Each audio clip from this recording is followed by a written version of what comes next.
it's none of it's good. It's all garbage. Welcome to SinCast, presented by Cinemasins.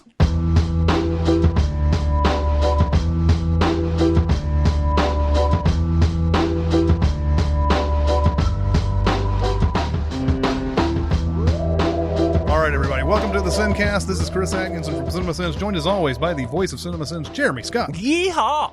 That's right. Oh, all right. That's getting us in the mood. I am. For some Montana rustling. That's right. Whatever the fuck that is. And from Music Video Sins, Barrett Share. What up, everyone? Yeah. And where the hell did that come from? Not getting us ready for Montana action. Yeah. That's probably about right, though, right? That was the broiest greeting you ever did do. Like, what up? What up? What up? Your voice lowered like a couple Tell of Sloan I decibels. said what up. Yes. We're going to go back on our road trip today. On the road again. The most time-honored tradition of all, the road trip. Are we there yet? No. Are we there yet? No. Are we there yet? No. Yeah. And today we're going to go to Montana. Yeah. So a big fucking state. Yeah, so you and your wife are the only people from Tennessee who have ever been to Montana, The right? only, actually, some other members of my wife's family. Yeah, I've been to Montana. One little specific, tiny little part of it near Glacier National Park. It's gorgeous. It's gorgeous. I can't tell you how awesome it is to walk out of your hotel room and see snow-capped mountains behind the Walmart across the street. Oh, yeah. Also, the day we got there, this was a few years ago, the day we got there, it was 35 degrees and snowing. And the day we left, it was 75 degrees and sunny. Oh, that's wild. Montana is weird in the summer, man. But it's gorgeous. That was in the summer? It was 35 and yeah, snowing? that was in June. Jeez. Wow. Oh, Yeah. wow. Yeah. I there's some states that I think of as close to Canada. Yeah. And for some reason, I don't think of that with Montana. I don't know why. Like, obviously, you look at a map, it's easy enough to see, but like, there seems to be like when you go into Michigan and you go into Minnesota and all that. Yeah. There seems to be more Canadian influence there. Oh yeah. But Well, I guess it's also that we don't see much out of Montana or Idaho or even Washington. Yeah. To really see the Canadian influence. It's that's up also there. that the part of Canada directly north of Montana is basically nothing there. Flat land. No, yeah. Yeah. Matter of fact, if you fly into Calgary in Canada, you can see the entirety of Calgary. Yeah. Because it's completely flat, and then it's right next to the Rockies. So it's a wild juxtaposition. I need to just like a month, just take and just go to the Pacific Northwest and hang out and say so I can say that I did it. Well, and you can visit L'Orange when you're out there. Yeah. You can visit Jeremy Simser when you're out there. That's right.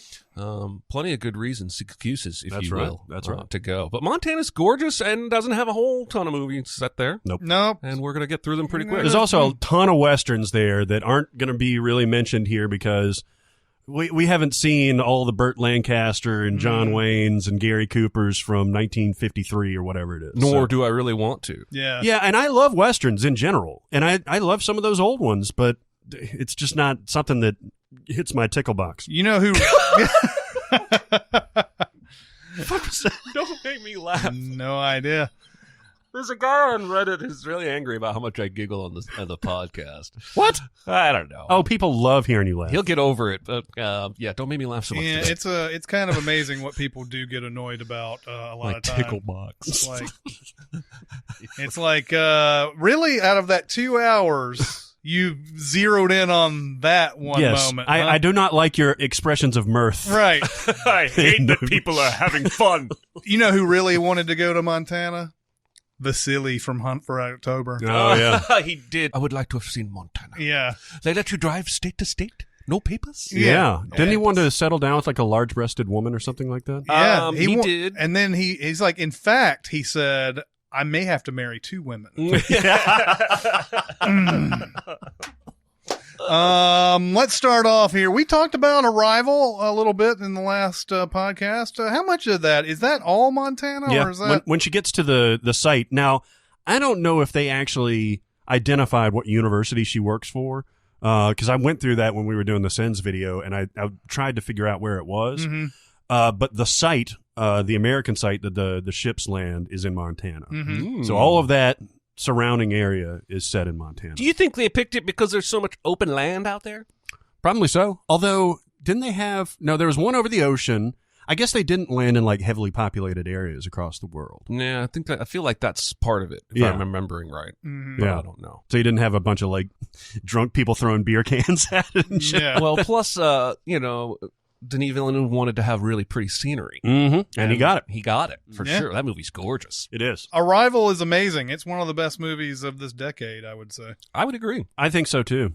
Probably. Now you've been watching the Sharp Objects thing as we talked about. Man, I'm dying for somebody I know to watch. I'm going to start. I'm either crazy or this is one of the best things I've ever seen. And so would you say that she is even better in Sharp Objects, her performances, than Arrival? Because I think Arrival is almost peak Amy Adams. I know it's apples and oranges. It is. I feel like what I'm watching on Sharp Objects is going to be career defining. It's going to be when we do a montage of her at her memorial in 50 years, 80 years, hopefully. Yeah. I'm not trying to pinpoint her death. This will be one of the pieces of work that shows up first, is what I'm guessing. She's fantastic in Arrival. I'm not trying to take anything away from that at all. It's just this is where I feel like she has finally Meryl Streeped herself, where she is going to be upper echelon talent forever now.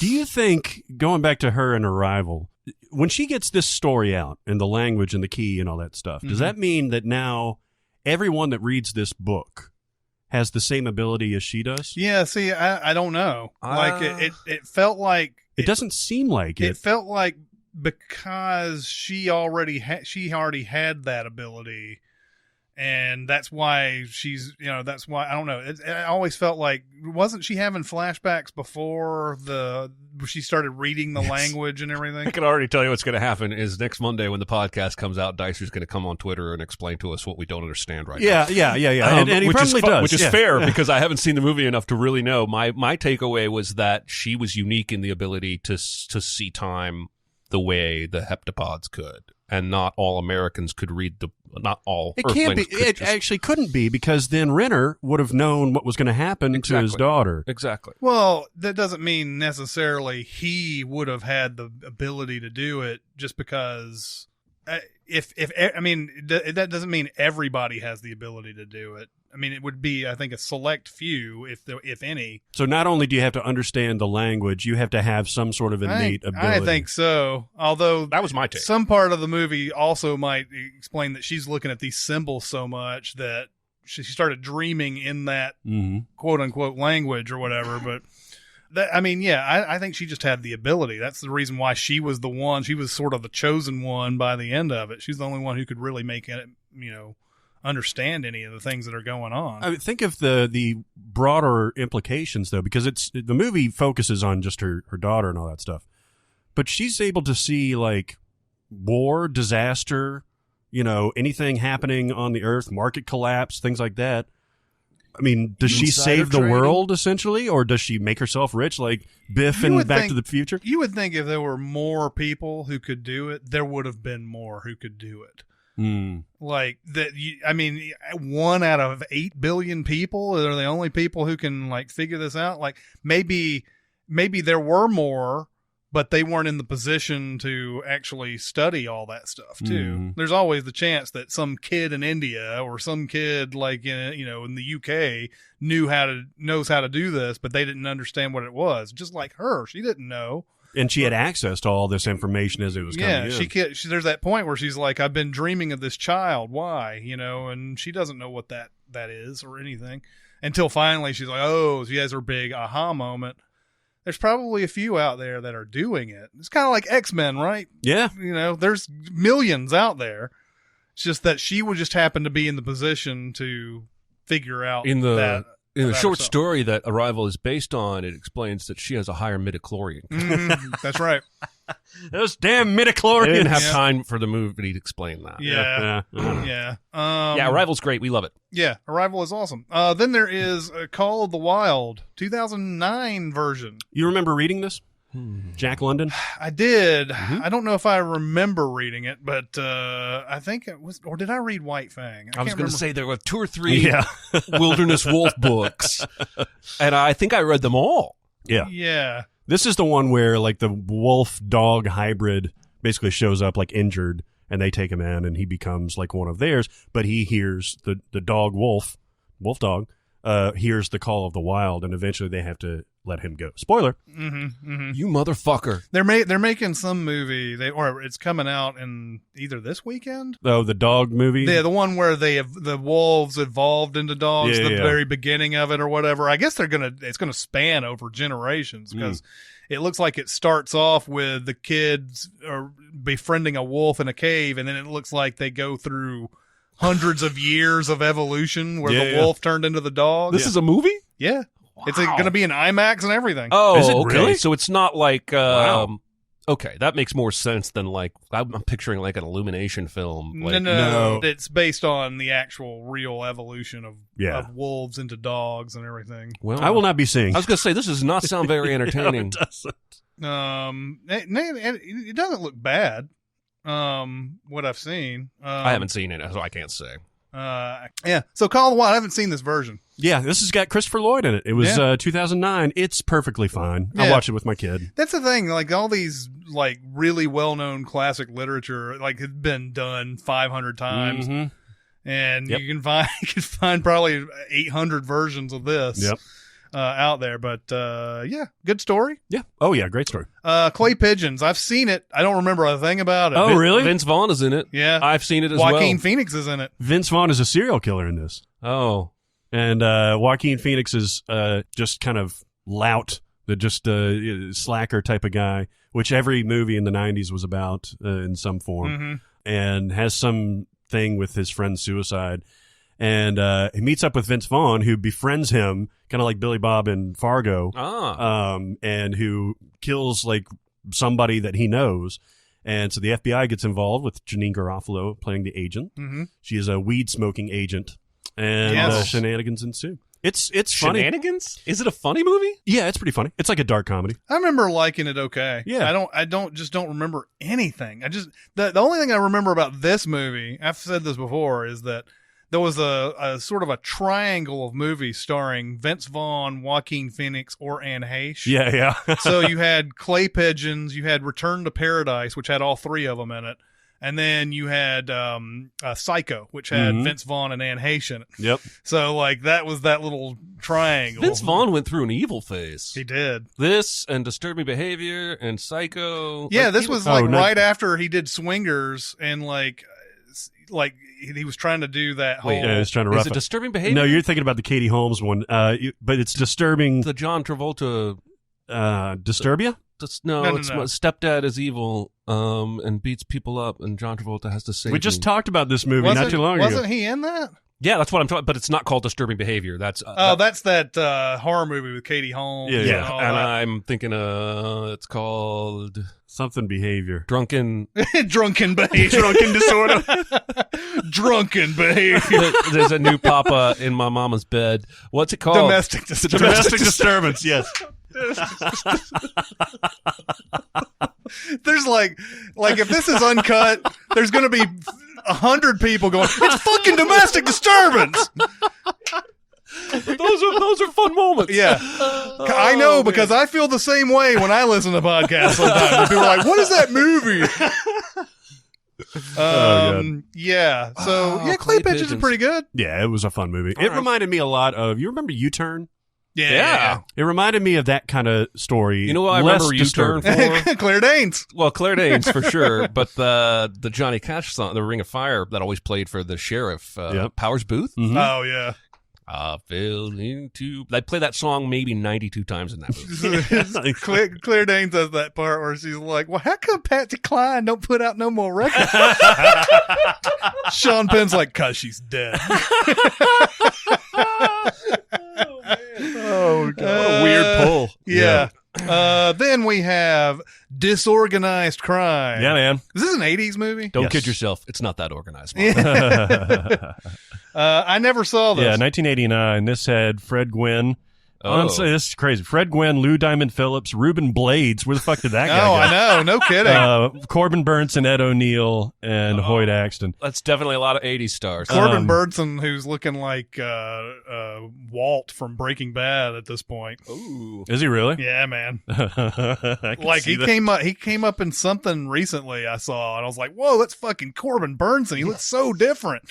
And I was like, "Is that Bryan Cranston?" At first, and then wow. And then whatever. Look him up. Look at Corbin Burnson on the IMDb. Tell me he doesn't look like fucking Walt, or he's trying to be Walt. Speaking of Bryan Cranston, did you see the announcement yesterday that he's going to do a Broadway version of Network? I'm mad as hell and I'm not going to take it anymore. Yeah. He's going to do that role on Broadway. Oh, that'll be awesome. He's going to knock it out of the... Wow, he kind of looks like Jesus. He looks like the evil stepdad on Entourage. Yeah. You know what I'm talking about? The one that has the hot 25-year-old wife? Yeah. He's evil stepdad or future stepdad. So you've seen Disorganized Crime. Yes. What is this about? It's been a long time. They're actually in, I think it's a branch of the mob that goes to Montana to rob a bank. Mm-hmm. And it's riding a line between like actually trying to be a heist film and trying to be a comedy. Mm-hmm. And I don't know if it ever really succeeds at either of them, Mm-hmm. but the performances, it seems like everybody's having a good time. So, I enjoyed it. Mm-hmm. And then we have The Horse Whisperer, Yeah. which was Scarlett Johansson's first movie. I remember reading a great deal about her before that movie came out because she was like some big discovery. Yeah. And, obviously she's gone on to have an awesome career. Yeah. So kudos. Robert Redford directed and starred in, and I think Kristen Scott Thomas. Yeah, it's pretty goddamn boring. Have you seen this movie? Yeah, I've seen it. Well, this was one of those big books, Yep. like, Bridges of Madison County that Yep. was on the bestseller list forever. This one has a lot less adultery. It has a lot less adultery. Any accidental incest? Yeah. I saw it once. I remember being bored to tears. And I like horse movies. Oh yeah, no, I think it's great because it's a simple story. It's like she gets injured and her buddy, who I think is Kate Bosworth in this movie.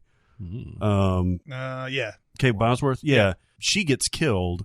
So like the horse is all crazy now, and Scarlett Johansson, I think she has like a foot amputated or something like that. And so to fix the horse, Redford has to fix her too. Mm-hmm. So it's a nice, adorable story and lots of nice scenery and stuff like that. And then they would later star in Captain America: Winter Soldier together. That's right. Yeah. And that's the rest of the story. That's the rest of the story. So I've been watching this show. This is as good a time as any.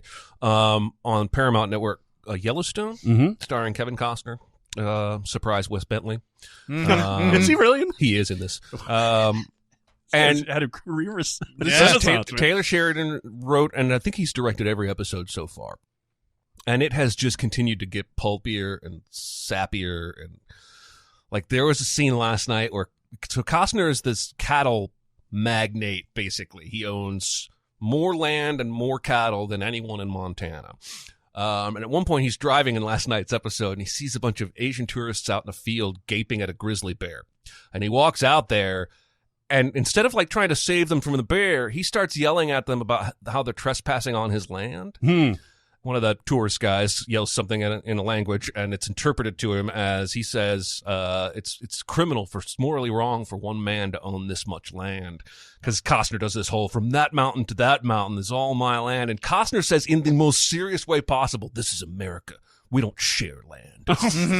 And I'm not going to stop watching. Please don't misunderstand what I'm saying. I'm having the time of my life. But the quality has dipped for me, seriously. And it's become this really expensive soap opera. Because the guy from Hell or High Water, the Jeff Bridges' partner, is one of the main characters. He's like the head of a Native American, basically think tank kind of nonprofit that's trying to basically preserve land as much as possible. In the premiere, I should have known. In the premiere of this show, Costner's mad about a subdevelopment going in, and so he literally dynamites a new path for a river to take to ruin the development plans of the subdivision. Nice. Literally dynamites a new river. Yeah. That's the kind of show we're watching. But it's set in Montana, and it's gorgeous. Nice. It looks beautiful. But this show could be subtitled Obsessed with Horses. Oh, yeah. Like there have been multiple scenes about horse training.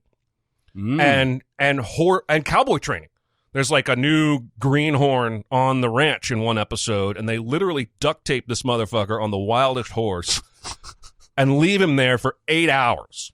So he's broken and bloody and bruised when he's done, and the horse is finally broken. Wow. But last night there was an episode with his daughter trying to learn to ride, and the horse kept bucking her off because she was gripping too tight because she's too anxious. Mm-hmm. I don't even know why I started talking about this. It's set in Montana, and it looks I cannot recommend you watch this show.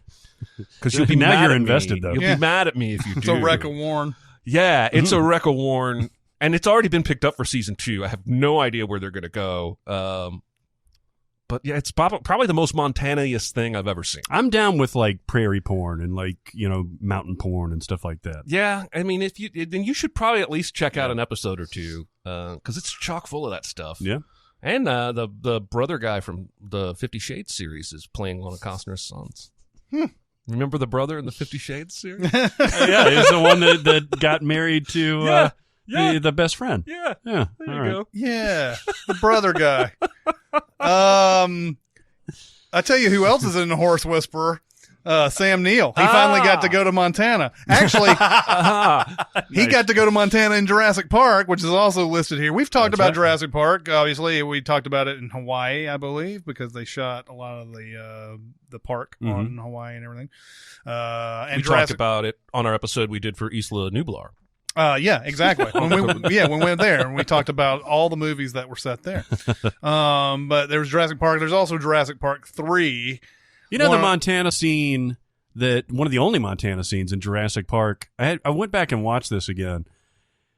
So the little kid is being annoying to Alan Grant, and he's being a dick, right? Yep. But he's also like, I don't know, Looks 9, like an 10. oversized turkey. Yeah. Mm-hmm. And Grant fucking goes over there and essentially just fucks with him. He Hey, man. ends that. That kid is over. He's like, But you maybe know he what? would hit you like That's this. exactly his character arc, right? He doesn't like kids. Yeah, but that's And brutal, man. He's like, it's brutal, but your intestines will spill out. in it's front of brutal, but I think it's also true. I don't think it's like, it's like anything that hasn't been done before or That's true. whatever. And he's sitting there talking to Laura Dern saying, I don't like babies because they smell, and all that. And he's like, babies do not smell. And it's like, or kids do not smell. It's like, well, babies smell. But all that. And yeah, I can see that. It just goes to show that he doesn't like kids, and then he grows during That's the right. movie. And you see how good of a father he could be because he's never had kids around. Whereas in Jurassic Park 3, he has no arc whatsoever. No, So that was Joe Johnston that did it that, did. right? Yeah, it was. I don't remember anything about I Jurassic just watched Park it a 3. couple days ago. Is there any redeeming qualities to it? I remembered it not being the worst thing I had ever seen. This is basically the best I could say about it. I mean, Yeah. I would watch it before I watched Jurassic World. It has that. Yeah, It has that one like memorable moment where Grant is having the whatever. What is it? He's on the plane and he's knocked out and the He and the lives in raptor starts talking to him. Yeah. Alan. They introduced that Spinosaurus purple dinosaur, and it was way See, bigger than T-Rex. This was the Jurassic Park that was supposed to implement, or either this or Lost World was supposed to implement that one from the book that could blend in with the surroundings. camouflage. Yeah. Yeah. And it never really got to that. Not even in Jurassic World where they make suddenly the fucking big ass dinosaur disappears. Yeah. The dumbest fucking thing ever. It would be really cool to just be like hiding in the thing and be like Predator and shit going through there. That'd be Yeah. awesome. I mean, Predator meets Jurassic Park. Yeah. I'm in. It's Yeah. going to happen, I'm sure. As much as I complain about shit, I should not say I'm in for that. I really should not. but Jurassic Park 3 had, I guess it was more pterodactyls and stuff like They that. had the aviary scene. Yeah. There's not really much. I think that there's really not a lot to praise, but there's not a lot. I don't think there's that much to criticize. Well, there's got to be a drop in quality because obviously it wasn't based on a Crichton book. The first two were. right. There's no Spielberg. Yeah. You got And Tommy Tomasino in here. Is Ian Malcolm in this at all? Is Jeff Goldblum in there? No, Laura Dern's in one of the early scenes because he goes over to have dinner at her house or some shit. Just for, I don't know, cameo, and she needed $50,000 or something. Yeah. But no Ian Malcolm. And then William H. Macy and Tay Leone are. Oh, that's right. Yeah. And then Michael Jeter is leading the mercenary crew because when you think of Michael Jeter, you think mercenary. Yes. And then it's aren't Macy and Leone the money people in this? they're the parents of the kid. The stepdad, they're divorced. The stepdad took the kid to Costa Rica, as you do. Bought a parasailing around the dinosaur island package, as you do. And they're literally, the boat gets attacked by, well, it's too smoky for you to really know. But they're looking down, they come through, and then there's no one driving the boat anymore, and they get detached from their line, and they parasail onto the island somewhere, and stepdad dies. And kid lives alone for, I don't know, 3 months, what have you. So Tay Leone and they just bald-faced lie to his ass. They say, we've gotten permission to fly over the island. We're super rich. He's not. He owns like a tile store. And we want you to be our guide and point out the dinosaurs and the whatnot because the government's given us permission. It's all just a big lie. They fucking land the plane like 30 seconds after they get there, and he's just like, what? You can't land? Anyway. Yeah, it's not very ridiculous. We've already talked way too long. Yeah. Sorry. Then we have Knockaround Guys. I never saw this either. Oh, yeah. This was, notable because Brian Koppelman and David Levian, the creators of Billions, did this movie. I saw this Oh, movie. and also Rounders, right? And Rounders and then it's notable only to me because I was working at Hollywood 27 at the time, and we had a sneak preview of it, and somebody built it wrong, so it went through like I think third or fourth reel. The soundtracks were switched, and so it was like one of those things where it's like everything's cool, and then all of a sudden you just just terrible. So we had to fix that shit during the sneak preview. That's the only thing I remember about all it. those fans that were ready to see their Knockaround Guys. Well, that's on the thing premiere about night. sneak previews. They're always sold out. I mean, they have people come out of the fucking woodwork to see something free. Yep. I mean, they had. I guess Vin Diesel wasn't as big as he became. 20 years. Well, this is 2001. This is the Fast and the Furious had come out. That's true. So he I think he was fairly well known. Saving Private Ryan. Yeah, and Barry Pepper too from Saving Yeah. Private Ryan. Seth Green, John Malkovich, Dennis Hopper's in this. Yeah. So a huge cast. I don't remember anybody saying it was all that good. It sucks. Oh, yeah. It sucks bad. It's not like I think if I'm remembering it correctly, like Seth Green is supposed to be the comic relief. Mm-hmm. But he's not that funny. He's not allowed to be that funny. Oh, yeah. John Malkovich is trying to be like the badass hitman, as a John Malkovich character would be. And they fucking kill Seth Green. Yeah. Oh. Well, there goes us ever getting Brian Koppelman on the podcast.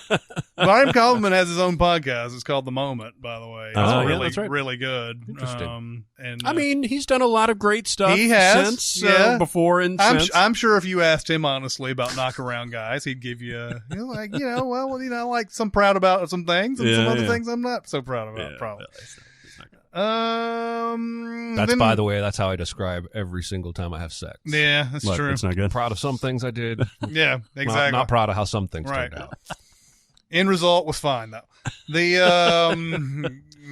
Last of the Dogmen. Yeah, you remember this? I do. I don't think I saw it. Was it Tom Berenger that was in this? Yes. And Kurtwood Smith? Yes. Wow. And Barbara Hershey. Barbara Hershey. And it's Native American is this like a white people versus Native Americans? That's exactly what it is. Yeah. So the Dogmen are like this tribe that has essentially been run out of existence from white culture, and they'll kill anybody that knows what they are or what where they are or anything like that.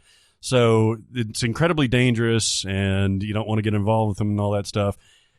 Berenger is a bounty hunter that's trying to catch somebody, but that person was killed by the Dogmen, so he's got to somehow interact with the Dogmen, and it's a whole thing. Mm-hmm. It was interesting. I saw it once. Yeah, and it's a possibility I even saw this and just don't remember much about It's it. not memorable. The scenery is really beautiful, though. Yeah. A man named Tab Murphy directed it. Yeah. Tab. Mm-hmm. Hey, Must be short for Tabitha. I'll take a tab, please. Yes. We got to order something. Here's a movie that everybody in the fucking world talked about in the 90s, and I still haven't seen. It's The Legends of the Fall. Oh, you haven't seen it? Nope. Oh, wow. It's just nature porn, really. And, It is. And, like, I hate love my family, basically. Mm-hmm. Right? Like, the complex relationships of men in your family. And this is the one with Aidan Quinn, right? Mm-hmm. And Brad Pitt. Anthony Hopkins. Anthony Hopkins has, like, some kind of, like, facial disfigurement. Yeah, I think so. This movie just, I don't know how long it is. I could look it up right now. It feels like it's 6 hours long, though. Well, it is. That's part of why. And all I remember is literally every character in the movie sleeps with Julie Ormond. Yeah. Even Anthony Hopkins. Oh, it's E.T.'s in this, Henry. Yeah. Henry Thomas. Who has also played a serial killer of the week on Criminal Minds. I think it's E.T.'s monster he played. E.T.'s monster. This was one of those that Edward Zwick of Glory and Courage Under Fire fame got this. I seem to remember this more for the cinematography. Like this is John Tall is one of those legendary cinematographers. He's won 2 Oscars. He won for this.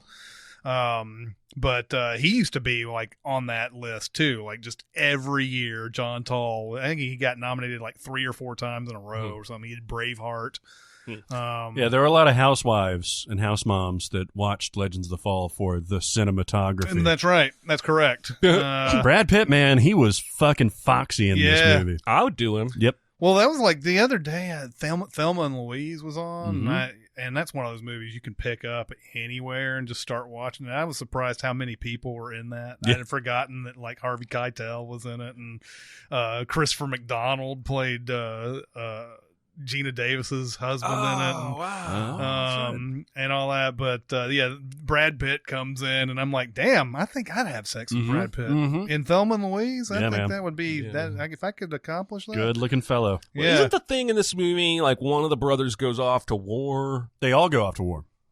Well, one of them stays because that's when he hooks up with Julie Ormond, who was married to whoever went off to war. Oh, that's true. And then there's isn't there another girl that everybody sleeps with? Yeah. I saw this like somewhere in the last 3 or 4 years because, like Chris, I had never gotten around to seeing it and wondered what the fuss was about. There's no reason for the fuss. No, I mean, it's a pretty movie. Everybody cries.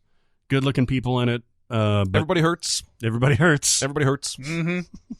Then we have Open Range, Kevin Costner again. Fucking awesome. I caught some of this recently, by the way. Michael Jeter again.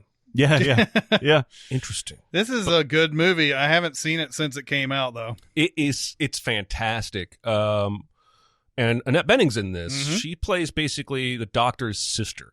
And the doctor's out of town doing other stuff. So every time somebody in this movie gets injured, they're taken into Annette Bening's house, and she's like nursing them back to life. That's how basically she and Costner and Duvall start interacting. And it's basically Michael Gambon is the Gene Hackman of this Western town. He has all the money. He calls all the shots.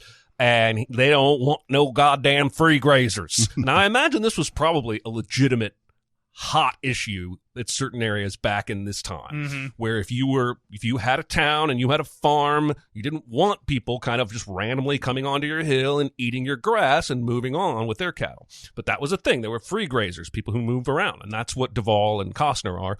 They have a crew. Big guy, don't remember his name. Adrian Benrubi? I know, Abraham Ben Ruby. Abraham Benrubi. Yeah. And then they have a kid. Don't remember his name. Seen him in other stuff.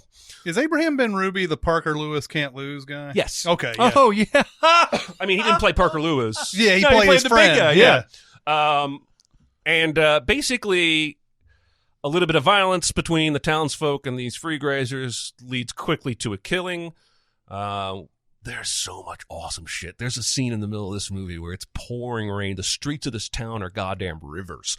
And Costner and Duvall stalk into town, and everyone is in this bar, including like all the evil people that hate them. And oh god, there's such great conversations. It's just a meaty ass Western, and Duvall at his best, like grumpy, cranky, lovable dad Duvall. And then there's just a killer 20-30 minute shootout at the end that if you like, okay, have you seen 310 to Yuma? You like that shootout at the end of that movie? You should watch the shootout at the end of this. I think this is a movie that's kind of lost to time, I think. Could have done better, probably, had Costner been able to figure out how to do it after Dances with Wolves. Yeah. Because by the time 2003 rolls around, his name isn't what it used to be. Right. And so he could come out with something badass like this, and nobody would see it. Nobody saw this movie. I saw it on a Thursday. This is another problem with how many movies I've seen over the years. Most of them are Thursday night. Yeah. I saw this. It's a long movie. Yeah. I saw this, and I really enjoyed it. But like it escaped my head immediately afterwards. It is and so long. and it shouldn't be. It shouldn't be that way because the movie's really good. Yeah. So far, that would be one of my strong recommends from this Montana Nice. batch. I like me some Michael Gambon. Yeah. Well, he's especially good when he's evil. Yeah. I thought he was a great Dumbledore. I thought he was too. because he was kind of a little bit evil. Yeah. Like he had a little darkness to him. But you could have let him go full evil. He's gonna chew it. The insider. Oh yeah. Yeah, yeah, Oh yeah. exactly. Yeah. Then we have The Revenant. Ooh. A recent entry into the Montana filmography. And another movie Yeah. that has gotten lost to time somehow in 3 years. Yeah, I'm telling you, man. And you don't see this played anywhere. You don't see it on Netflix. You don't see it on Amazon. It may be on Amazon, but it's definitely not on Netflix or anything like that. Not highly promoted. I'm they sad. won a fucking Oscar. Okay, so how many Oscars did this win? Leo won. A bunch. It was nominated for Best Picture for Inarritu. I'm sure the cinematography Inarritu was. won, He but did. but He won as director, yeah, right? but the movie did not. I think it's sadly, I think it's gone down in the public consciousness as that Leo Oscar movie. Yeah. When it was already kind of unfairly painted as that before it even came out. No, there's so much going on in it. You've got Tom Hardy. You've got the fact that it was shot in all natural light. Those tracking shots. The tracking shots, the sound. I mean, people like to brag about the Children of Men tracking shots and one shots or apparent one shots, and they're awesome. But all that shit is done in The Revenant, maybe even better a couple of times. When he jumps off that fucking cliff, Yeah. and we go with him. Have you ever seen anything like that? It's Well, amazing. until Mission Impossible did the Yeah. that's as close as it gets. And now it's just basically been reduced to that movie where Leo mumbled his way to an Oscar. Yeah, and that's wild, man. Yeah, that beginning shot, that first shot is a big old one shot. It is. Yeah. Where it goes through and it shows the attack and all that stuff. Man. Yeah, it's a good movie, and yeah, I mean, who knows what? I don't know what it is. It's not a movie that people want because the grizzly bear attack is one thing that people just It's hard to watch. It's hard to watch. There's that type some of stuff in here that it's hard to watch, just in general. and knowing that DiCaprio went through a lot of shit in real life to do this, I mean, it's. So it won 3 Oscars: DiCaprio, Inarritu, and then the cinematography by Emmanuel Lubezki won. Man, yeah, that's it's- justifiable. Yeah, justifiable. but it was Spotlight that beat it as far as Best Picture, and that's just it's really strange to me. Spotlight's good, but I don't think it's Revenant good. Oh, really? I think I would vote for Spotlight. Over the Revenant? And I love both of those movies, but I love me some Spotlight. Do you think that Spotlight is a great movie or just a good story told well? I think it's both. I think all of those performances work really well together. The accents are nailed. The characters are nailed. The doggedness of the reporters are nailed. Somebody found a way to use Rachel McAdams in a good way. Mm-hmm. Michael Keaton is a badass. Like it paints a portrait of this society of dogged reporters, these Spotlight people that just will simply not give up. And Mark Ruffalo's coming in on like every single day and like, you got to take a day off. No,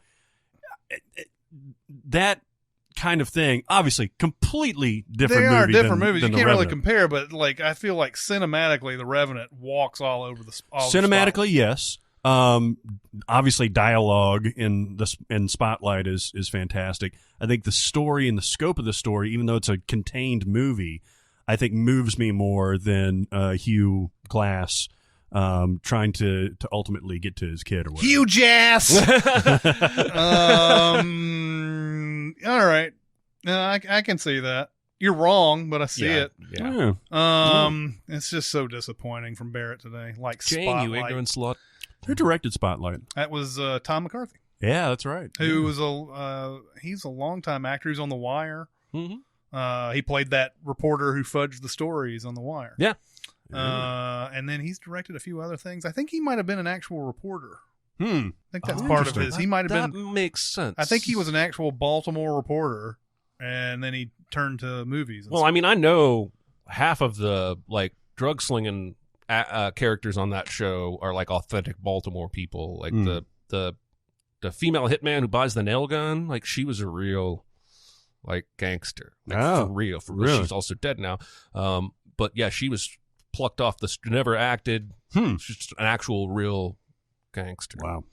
They did that a lot. Not seeing him actually being a writer on IMDb, but I know that one of those guys was. Might have been. It was the chief, wasn't it? Might have been. It might have been the chief guy. And he's also done a lot of acting too. But the guy who actually was like the boss who was telling everybody what they had to do, but knew what they really should be doing. Yeah, that guy. Anyway, on to A River Runs Through It, another Robert Redford movie. This has Brad Pitt as well. Yeah, Brad Pitt was into Montana in the 90s, yeah, man. And was it, who was, I get two guys confused. They look exactly the same. Sasha Jensen from Dazed and Confused.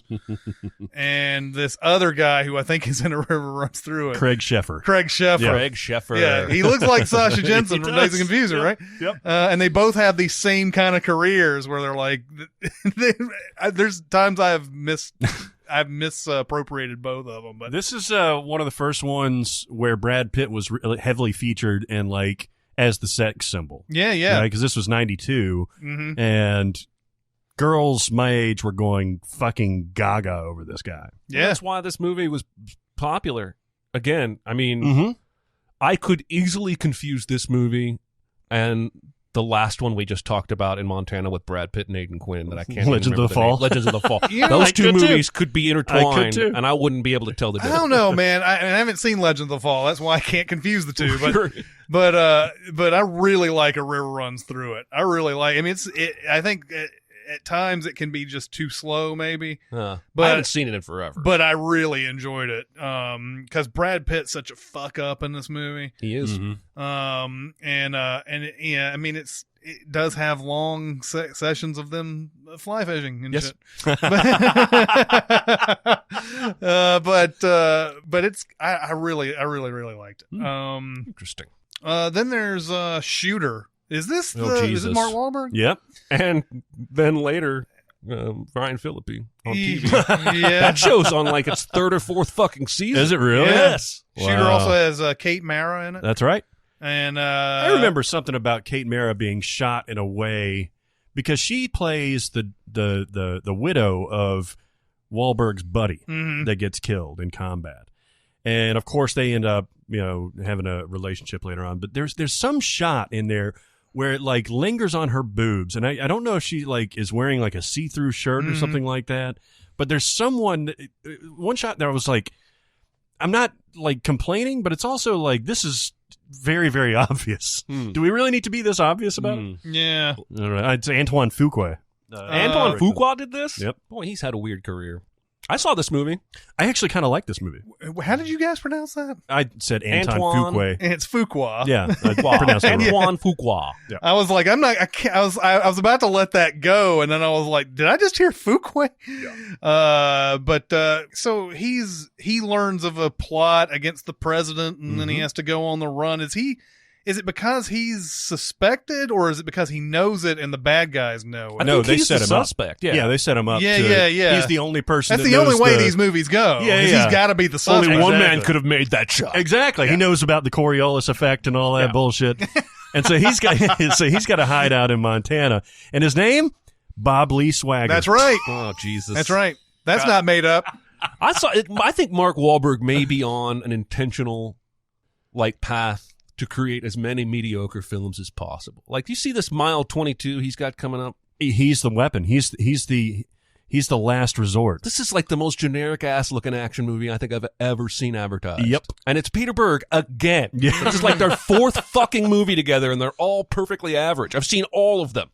The Lone Survivor, yeah. the Deepwater Horizon, Patriots Day, and this bullshit, Mile 22. It's going to be the same. And they're fucking misusing the dude from The Raid again. Oh, really? Yes, he's going to be Peter Berg in that movie and not allowed to They're basically going to Force Awakens his ass. I get the and sense use that him. Peter Berg has talent, but he just, I don't know, he doesn't use it to the fullest extent. Maybe he's like the directing version of Eric Roberts, where he just likes to keep working. Yeah. Like he doesn't really have a genre he cares about, doesn't really give a care if it's a B+ or an A+.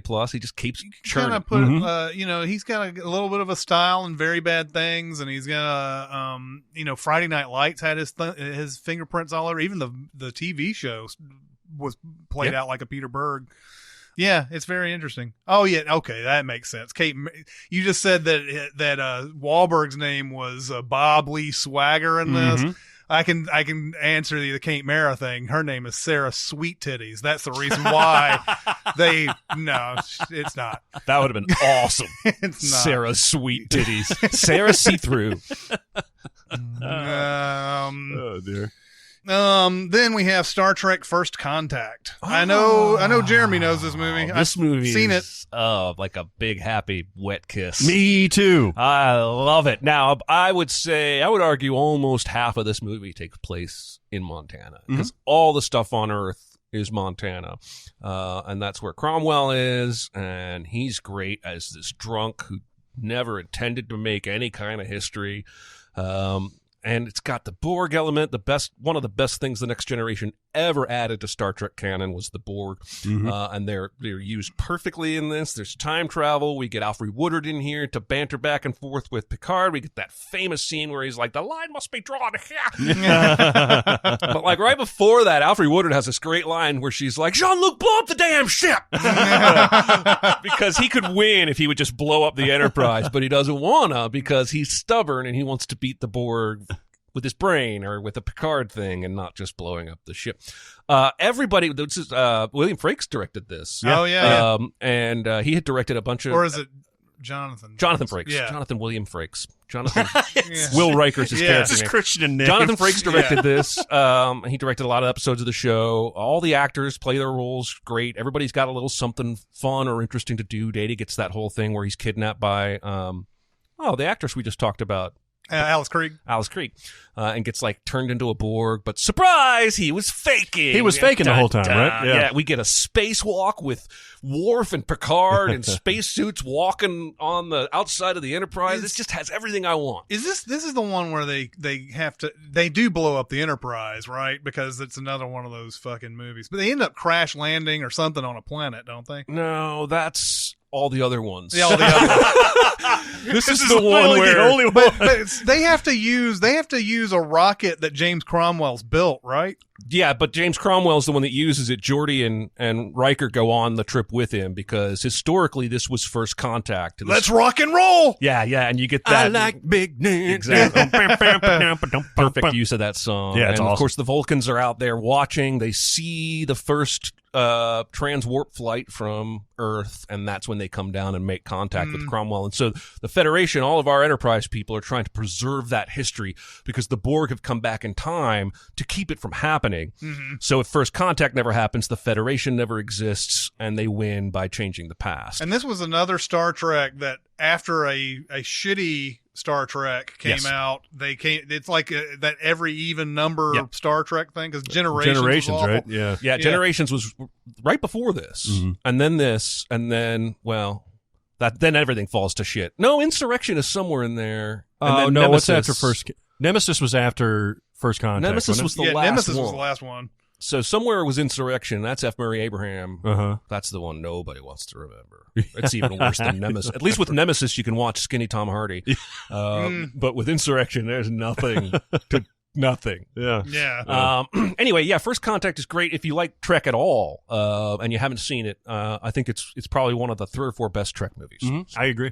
And then we have Thunderbolt and Lightfoot. I've seen this. Have you seen this? Yeah. What do you think?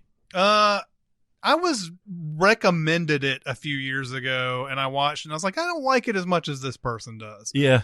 But I like it. It's interesting because it is a little bit more of a lighthearted Clint Eastwood. It's super hippie Jeff Bridges. Yeah. In like a pretty early role because this was what 74, 76? Yeah, 74. And Michael Cimino directed it. Oh, that's right. And George Kennedy is in it too, right? Yeah. Cool. He was in Cool Hand Luke. he's got this weird habit because he's kind of like competitor but friends with Thunderbolt and Lightfoot and with Clint Eastwood, and he keeps saying like, we're queer for each other, aren't we? Yeah. You know, hey, we're going up there. Hey, you want to do that bank job? Well, we're sure are queer for that bank job, aren't we? Yeah. Oh, Jesus Christ, man. Yeah. Interesting. Isn't this they're looking for something buried in a church pew or something like that? Is that what it is? It's something like that, or it may be a bank. It's some valuable possession that they're trying to steal. Mm-hmm. And I just watched this like a week ago, and even though the plot failed, Jeff Bridges suggests we should get the same crew together or a different crew together and do the exact same heist the exact same way, because nobody's going to be expecting that. It's hidden behind a school chalkboard. That's right. Yeah. Nobody would ever expect us to try and fail a second time. Yeah, it's like correct. a week later or something like that. I just because it was a Montana movie and I knew we were coming up on Montana, 2 likable leads, Michael Cimino. I was expecting a little bit more, and it's not. Yeah.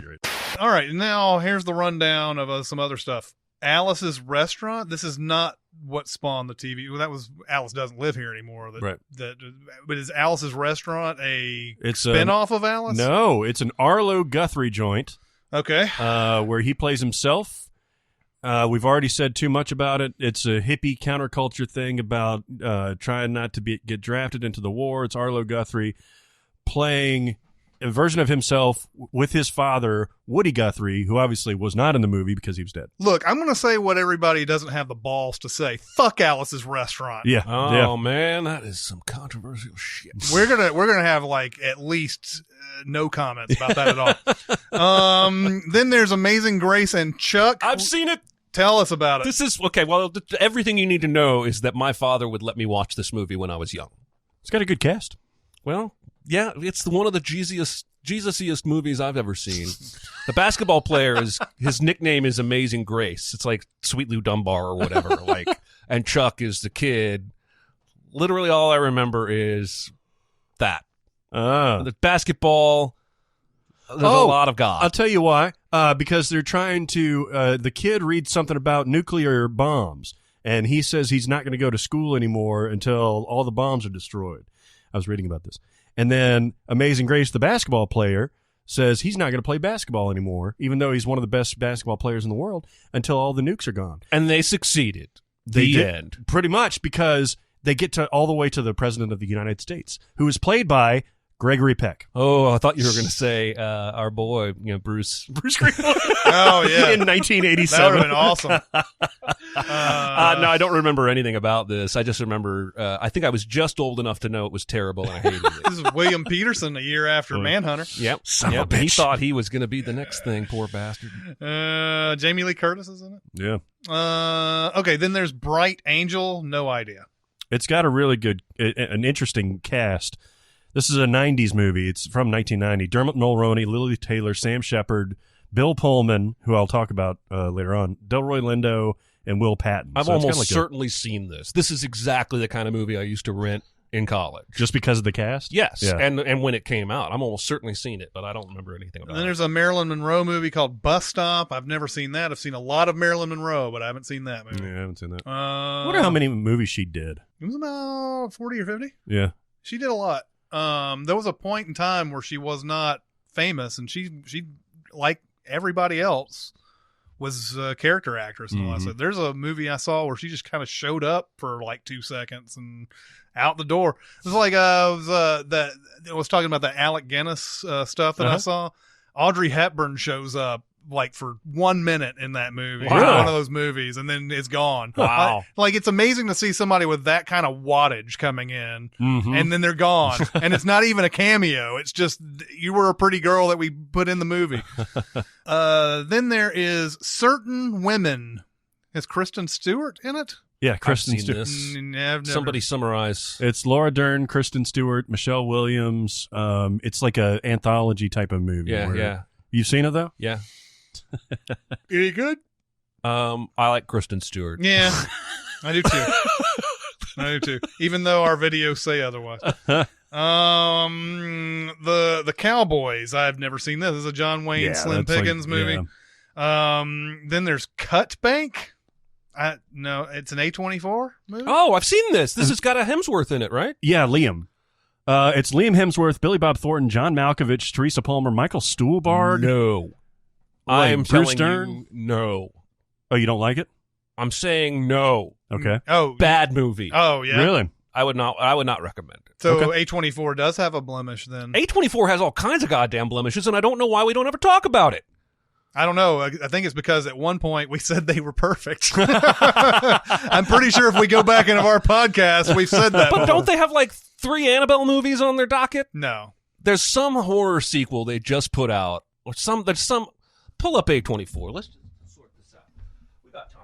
I was looking for this. Them and Blumhouse. I went looking the other day. And they both have a handful of bad movies they've made. Ghost Story Comes at Night, The Vivitch, Ex Machina, Black Coats, Spring Breakers, Hereditary, Moonlight, Lady Bird. Shut up. Click the button. Green Room, I guess. Room, Killing of the Sacred Deer, Lobster, Swiss Army Man, Under the Skin, Something. Spectacular Now, Tusk? Did they put out Tusk? I guess so. Wow. A Prayer Before Dawn, The only piece of Under the evidence Silver to support my Lake, argument American so far. Honey, Bling Ring. Maybe it's Blumhouse Lock. I'm thinking of. Yeah, you may be thinking about Blumhouse has put out a lot of shit. Blumhouse definitely has a lot of blemishes. I'm sorry I besmirched you, A24. Well, I mean, they obviously do have some blemishes, but it does seem like every time I see their name, I usually like the movie. I think God, they've got so many. They even did the end of the tour, that Jason Segel, David Foster Wallace movie. Yeah, I'm sorry. I was wrong.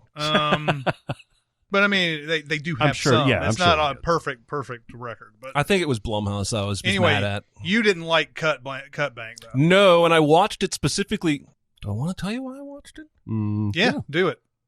I kind of had a little Miley Cyrus thing for a bit. No, we all know that. Okay. I think Twitter knows that. Okay. Yeah. So I watched this because it was her boyfriend. Ah, okay. And I was like, well, let's see if he's got any talent, because I didn't see it in that Catching Fire series, and it's not very good. What they do is you rattle off a bunch of big names, and they're all in fairly small roles, and he's the main character. And it's just trying to be one of these, well, I guess it's set in Montana. I was going to say like country crime, heist gone wrong, double cross kind of things. No, I say no. No to thee. I say nay. Oliver Platt's in that too. Then we have Evil Knievel documentary. I don't know. Okay. There's an Evil Knievel documentary. Evil Knievel was a big deal back in our day. Yes, he sure was. was. That, you couldn't like walk anywhere without hearing about Evil Knievel. To the point where he was like, wasn't Super Dave kind of like a parody of Evil Knievel? Yeah. Yeah. It was It a was big always fucking like deal. it was always a thing where he was jumping over like a record amount of buses, which Yep. is what Hot Rod makes fun of and everything.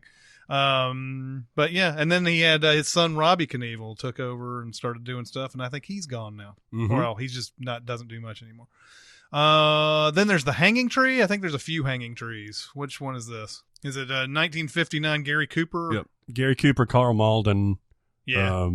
George C. Scott. I haven't seen this either. Man, sorry, Montana. I haven't seen most of your movies. Make better movies, though, also. Horse Sense. Oh, that's got Joey and Andrew Lawrence in it, huh? Oh! Whoa! Joey Lawrence. Yeah. Getting work for his relatives. By the way, I hated just doing that whoa there because that's what he always fucking gets. But that's what he's known for. Oh, man. He's going to be doing woe at like state fairs for the next 20 years. It's the whole reason Blossom had 14 seasons. Yeah. Because he goes, whoa. Look at the dude who played Carlton on Fresh Prince and how much he's just embraced that's going to be his thing. Right, man. And he's turned it into a career now. Yeah, where he's doing he's America's hosting a game Funniest- show. And He does America's Funniest Home Videos. Okay, and he's doing that commercial for Geico about parallel parking. Anyway. Sorry to say that I haven't seen Little Big Man either. It's another classic movie, but I haven't seen it. Little Big Man. That's Dustin Hoffman. He's like raised by a Native American tribe or something like that. And Whoa. I don't know. 1970. You said Little Big Man, and I immediately went to that Ed O'Neill, like, Pee Wee Football League movie.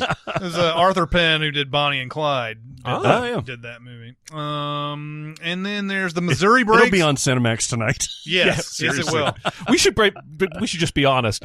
We've got this phenomenon going on. I'm sure it's that Bernie Madoff phenomenon or whatever it's called, Meinhof. You know that thing where Where it's like the number 23. That movie is that. Or you think it into existence or whatever. Well, no, but you notice a thing, and then you feel like you notice it more in the following weeks, when in reality you're just paying attention to it more. It's not appearing more; you're just noticing it more. No, yeah, that was what I was talking about with Alison Tolman last week when you were like, I haven't seen her anywhere, and if you look at the movies that she's in, you're like, oh yeah, you've seen her a million times. So every week we record these usually on Thursday, and I'll go home, and something within 2 to 4 hours of me getting home is prominently being played on a movie channel that we have discussed that day during the episode. It's happened like 5 weeks in a row now. Yeah. So At least one thing. Sometimes it was because there was like the Eddie Murphy life and then the Jake Gyllenhaal life. And they were starting within 6 minutes of each other on different Stars channels. That blew my mind. Another Arthur Penn movie called The Missouri Breaks has Jack Nicholson and Marlon Brando. I have not seen this either. I want to see it, though. It's one of those things, man. I'm a Westerns fan, but I am not that much of a Western fan where it's like I've seen every fucking thing in the world. And, I mean, that's one that I need to see. I didn't even realize that there was a movie with Marlon Brando and Jack Nicholson in the 70s. Mm-hmm. Wow. It also has early Randy Quaid in it. Oh, yeah. Which But looks and sane Randy Quaid. yeah. Right well, and then before that one was of his. Randy Quaid and Jack Nicholson were in The Last Detail together. Oh, wow. It was a really good movie. And this is apparently like Brando versus Nicholson. yeah. In like Rustler versus like a hired hitman. I want to fucking see this movie. Yeah. It may not be good, but it has all of the pedigree. I hear it's good. No, I've actually heard somebody recently say that bring this movie up and say that it was good. So yeah, I want to see it. I just never have. Yeah. Sorry, Montana. If you had The Last Detail, I could talk about that. There you go. Then there's The Patriot, which is a Steven Seagal movie, not the Mel Gibson. Not the Mel Gibson one. I saw it on the list and I was like, Did the fuck, man? anybody seen this? No, but let me read it to you just real quick. So this is 1998. This is Steven Seagal. He's definitely done at this point. He's Oh, yeah, over. he's way over the hill. He's already got the fat face and everything. Okay, so let me just read the first little bit of the plot here. Near the town of Ennis, Montana, local doctor and former government research immunologist Wesley McLaren, Steven Seagal, who has an interest in herbal medicine and is also a weapons and self-defense expert, is called to the hospital when people start dying from an unknown but very deadly disease. Oh my God. So it's like Outbreak meets a Seagal movie. But look at all the shit that Seagal is good with. He's a local doctor. He's a former government research immunologist. He's got an interest in herbal medicine, and he's also a weapons and self-defense expert. He's a true patriot. Yes, he is. God damn it. By the way, herbal medicine just means he smokes weed. It's just like he looked at like the character traits, like the Jumanji thing, where it's like bravery or like bags. He's like, no, I want him to be not only a doctor, so he's super smart, but he's also a weapons expert. I love Kevin Hart in that scene. How is strength my weakness? And then finally we have Vampire Academy, which has Zoe Jesus. Deutsch in it. I've never seen it. No, I've never seen it either. But if you were gonna build a Vampire Academy, you would do it in Montana. Yes, that's where, I mean, for sure. And that just makes perfect sense. Yeah, you don't want people like, sneaking up on you and shit. It's got Olga Kurylenko in it, and I like Gabriel her. Byrne, I like Olga Kurylenko. Lucy Fry. I don't know. Olga Kurylenko, she was in a Hitman movie. Yeah, she was And also Sarah in Hyland. Oblivion. She Oh. was Tom Cruise's real wife. Bolivian? Bolivian, yes. Bolivian. I'm going to knock him into Bolivia. Yes. So there's Montana. Sorry, I haven't seen very many of these Montana movies. Jeremy saw most of them, I think. Yeah. I mean, I saw more than you guys had, but I still probably didn't see even half of that list. Yeah. I mean, get going. I know it's a very unpopulous state, but it's Wyoming, I think, that has the least population, right? Like, when we went up there, I was taken aback by how, like, anti-corporate, like, anti-brand they seem to be. There's still chains there. Like, there's McDonald's there, but, like, there were, like, 5 City Brew coffees and 1 Starbucks. Oh, nice. And I was told by more than one local, we don't drink Starbucks. The only reason that Starbucks is here is for people like you who come in from out of town. I was like, well, okay. People like you. But of all the brands to hate, Starbucks is a little weird when you got a Cabela's right down the road and like, a Fazoli's like. Oh my God. I used to have, there was a manager I had at Hollywood 27. You never had this manager who loved going to fucking Fazoli's, man. Oh, Holy man. shit. But like, like the break that everybody knows is coming would be coming up, and he'd be like, "Anybody want Fazoli's?" And I'm like, "God damn it, man, Fazoli's every fucking day with this guy." I loved Fazoli's when I was a kid. I would probably venture to guess that if I ate it today, I would like vomit. Well, and here's the thing: I haven't been in ages, but like in '98, when I had nothing, I had no money and no job. Like Fazoli's saved my fucking life. Because I go in there and buy a 99-cent salad and a water and fill up on those breadsticks. Yeah, man, the breadsticks were amazing. And I never felt like I was taking advantage because they always advertised free unlimited breadsticks, free unlimited, but you better bring that shit. They probably had the most obnoxious radio commercials of all time too, because they had kids, but I didn't know if they were really kids on the audio. Like, it was one of those where the kid's voice sounds just unreal. Like, if you have a hungry mouth, put some Fazoli's in it. And every time that commercial would come on, I would turn the volume down to 0. And it's like, it's one of those, is there anything lower than mute for this? Because it's fucking unbelievable. God damn it. That's my rant. Fazoli's commercials back in the 90s. You remember them well. They were awful. They're the worst. I have no rant, but we're going to get into some rants. I feel like I'm taking crazy pills. I'm as mad as hell. You've never seen me very upset. Yeah. That's the end of our road trip for today. You want to do your rant? Or you want me to No, go? we're going to stop in Montana. That's it. It's over. I would like to have stopped in Montana. All right, so here's my rant. Several weeks ago, about end of June, I saw an article that said one internet user's persistence has paid off, and he's been begging planters to bring back their cheese balls snack from the 80s and 90s. It was in like a Pringles-style tube, only twice as fat. Yep. And they were cheese balls, and they were awesome. And I ate them a lot, and they stopped making them a long time ago. And I was like, they're bringing them back. Holy shit. And it was like limited time. They'll be available in a couple weeks. Here are the places you can buy them. Amazon was listed. I immediately, that article could not have been more than an hour old. I clicked through to Amazon, and I bought 2 cases. That would have been, I think, a total of 12 tubes of cheese balls. Oh, yes. my God. Yes, I overdid it. This is your Szechuan sauce. It is. Well, it is. Yes, it is. Because the next day, I got an email saying I would receive them on the 15th of July. And I was like, all right, well, you announced that a little soon because now I have to wait 3 weeks for them, 2 weeks, whatever. But okay. Then, like a week before they were supposed to show up, your shipment has been delayed. No new date given. And that was the case for 3 weeks. And then just 2 days ago, I got an email with an updated shipment. December. What? Listen, planters, I do not fucking care about your goddamn cheese balls that much. And how did you watch the Szechuan sauce debacle happen and then not make enough cheese balls to meet them? Why did you not put out feelers? Why didn't you conduct a Gallup poll to figure out exactly how many motherfuckers like me were going to buy 2 cases of cheese balls? And now I'm one of the first who tried. I've already paid for them. I'm not going to get them shits till December. And I bet you anything in December I get an email saying, oh, they've been discontinued. We refunded your account. I probably am not going to get any of these fucking things. And someone out there is listening to this thing just munching on that shit. And I'm angry. God damn, I'm angry. When I was at the beach, I was compelled because I went to a Walmart for the first time in, I don't remember the last time I went to a Walmart. And they had one of those giant plastic Utz things. Oh, I saw you tweeted about this. And I immediately regretted the decision because nobody else in my family eats these things. So I've still got a giant ball. No, it's about a third empty. I'm getting a good dent into it. But yeah, that's a lot of cheese balls, man. And they're hopelessly addicting, man. I'd like ground it up and put it into my eggs in the morning. Well, and I missed them from my youth. But for a few years there after I got married, the Kroger brand cheese balls were very similar to what the old Planters ones had been.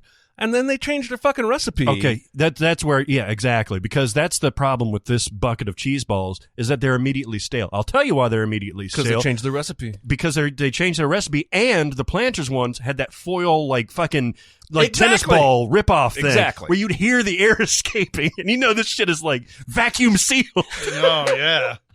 We have talked more about cheese balls than I expected. By the way, you brought up grocery stores. I can make a mini rant about that. I'd like to hear that. because I know that you managed grocery stores at one time. A Kroger, in fact. And I go to a Publix that is really the only store, really the only option of going to any grocery store that I go to. But it doesn't matter what day I go. I understand that grocery stores, they need to have this illusion that they're always stocked. And, I mean, not an illusion. They are always stocked. Because it looks better to the customer and, and all that type of thing. I understand the psychology of it. But I hate every single one of you fucking stalkers. I fucking hate every single fucking one of you motherfuckers. Go fuck yourselves. The stalkers, the stalkers are one. And then you have all these people that are doing the buying for those lazy ass shits that order online. Yes. And they've got these huge fucking carts that they sit there inevitably right where you want to go. Set those motherfuckers right there. Yeah, and this Publix that I go to, they are real fucking assholes about it too. They are real fucking assholes. Like you're pushing a cart down the thing, and they're like they like barely acknowledge you, or they'll say, see you coming or they'll say, or they'll say, "Hi, how's it going?" And I always want to say, "Be fine if you get the fuck out of my way." I gotta stand up for the stalkers in America.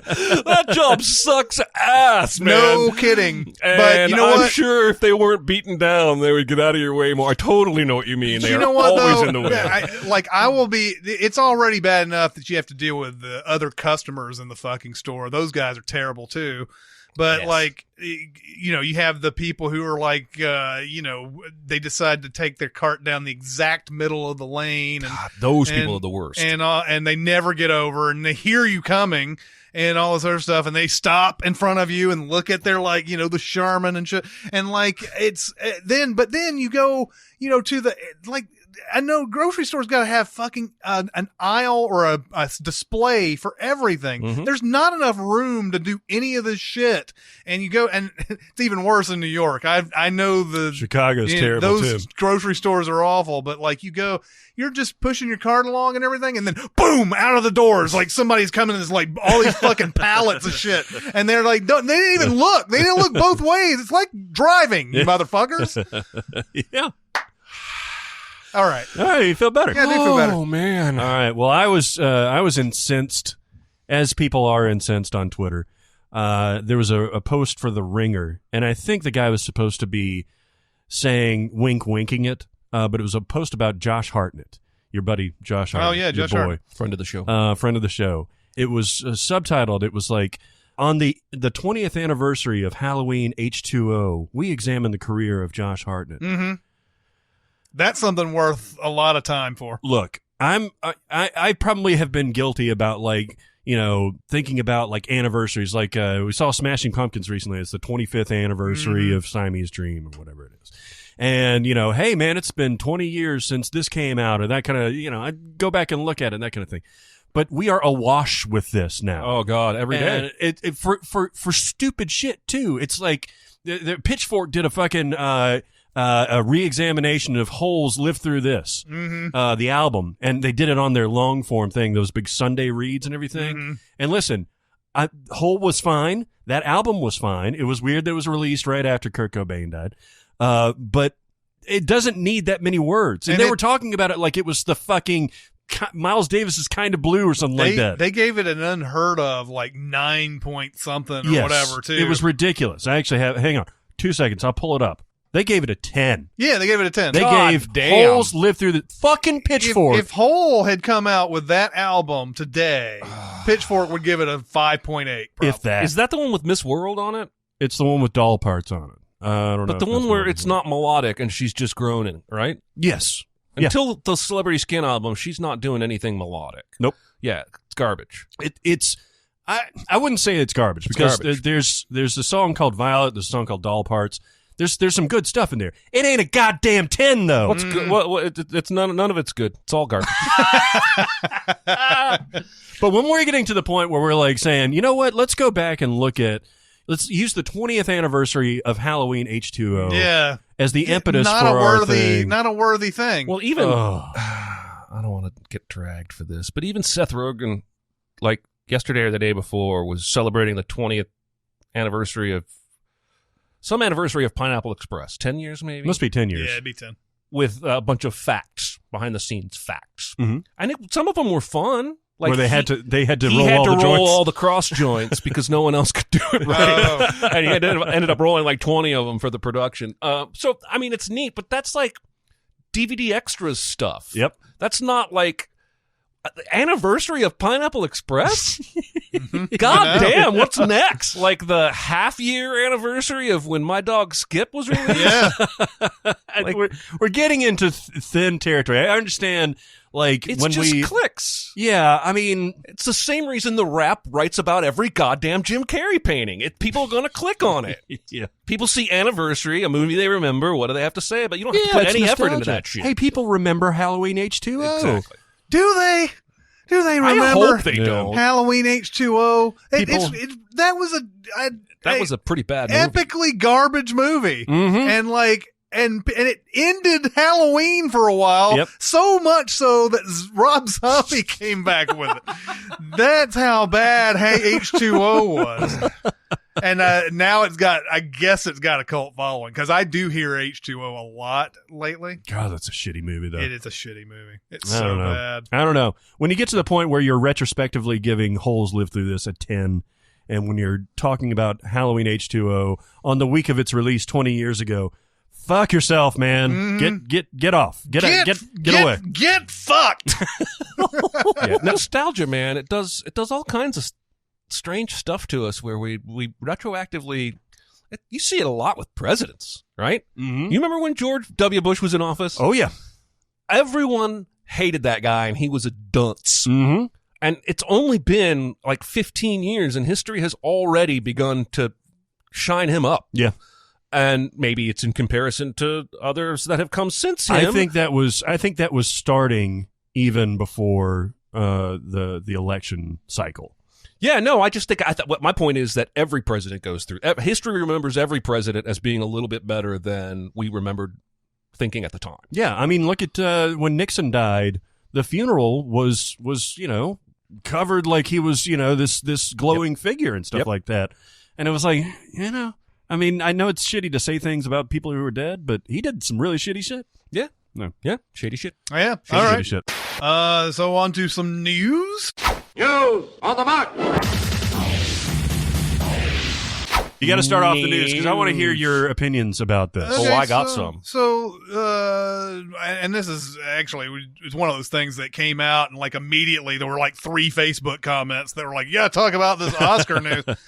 So the Oscars are going to have a new category called Best Popular Film or something, or I don't even know if they've officially named it something yet. of that nature. Yes. And they're also going to make the telecast a straight up 3 hours by doing some awards during commercial breaks and then like sort of editing them together, kind of like how they do with the technical awards or whatever. These are technically technical awards, but something that now that part I've always thought they should have done. Mm-hmm. Now the problem is they've bloated every telecast with a whole bunch of stupid ass skits and just stuff that meanders. Open monologue. Yeah. I mean, it's like so many different things that make that telecast so long. And they're like, well, where can we find cuts? Oh, I know. Let's do actual awards. That's nobody tuned in for your skit. Nobody cares. They tuned in to see who won. Well, and I've always thought it was kind of tragic. Don't get me wrong. Don't take this the wrong way. That the songs kind of get to be performed mostly in full, or at least 2/3 of in full, and like the performances, you get like a 1-sentence blurb of what Meryl Streep yelled, right? Yeah. We're celebrating the whole of the movie, but when it comes to what we show before announcing the winner, we're giving the music like way more time than we're giving like the acting or the directing or the effects. They only get like a 3-second little blip. Yeah, and it's always the most emotional, basically, right? Yeah. You got to be crying, or you got to have some sort of celebratory moment or something like that. 9 times out of 10, it's crying. Yeah. But Yelling. Or yelling. I think the thing that got most people sort of in an uproar is this best popular film or whatever they're going to call it thing. Yeah, again, and in this memo that went out to the Academy said, we'll figure out the criteria for this later on. What more details are forthcoming. Yeah, what exactly, any criteria that you come up with for this is going to be stupid. Yep. If it's popular, that means it made money. So it's going to be movies that made money. I think you wrote on on Twitter something about why don't they're becoming handing out Moon Men now. Yeah. And that's exactly right. That's MTV Awards. Yep. That's when, everybody knows this movie, so we'll give it an award for being a movie that everybody liked.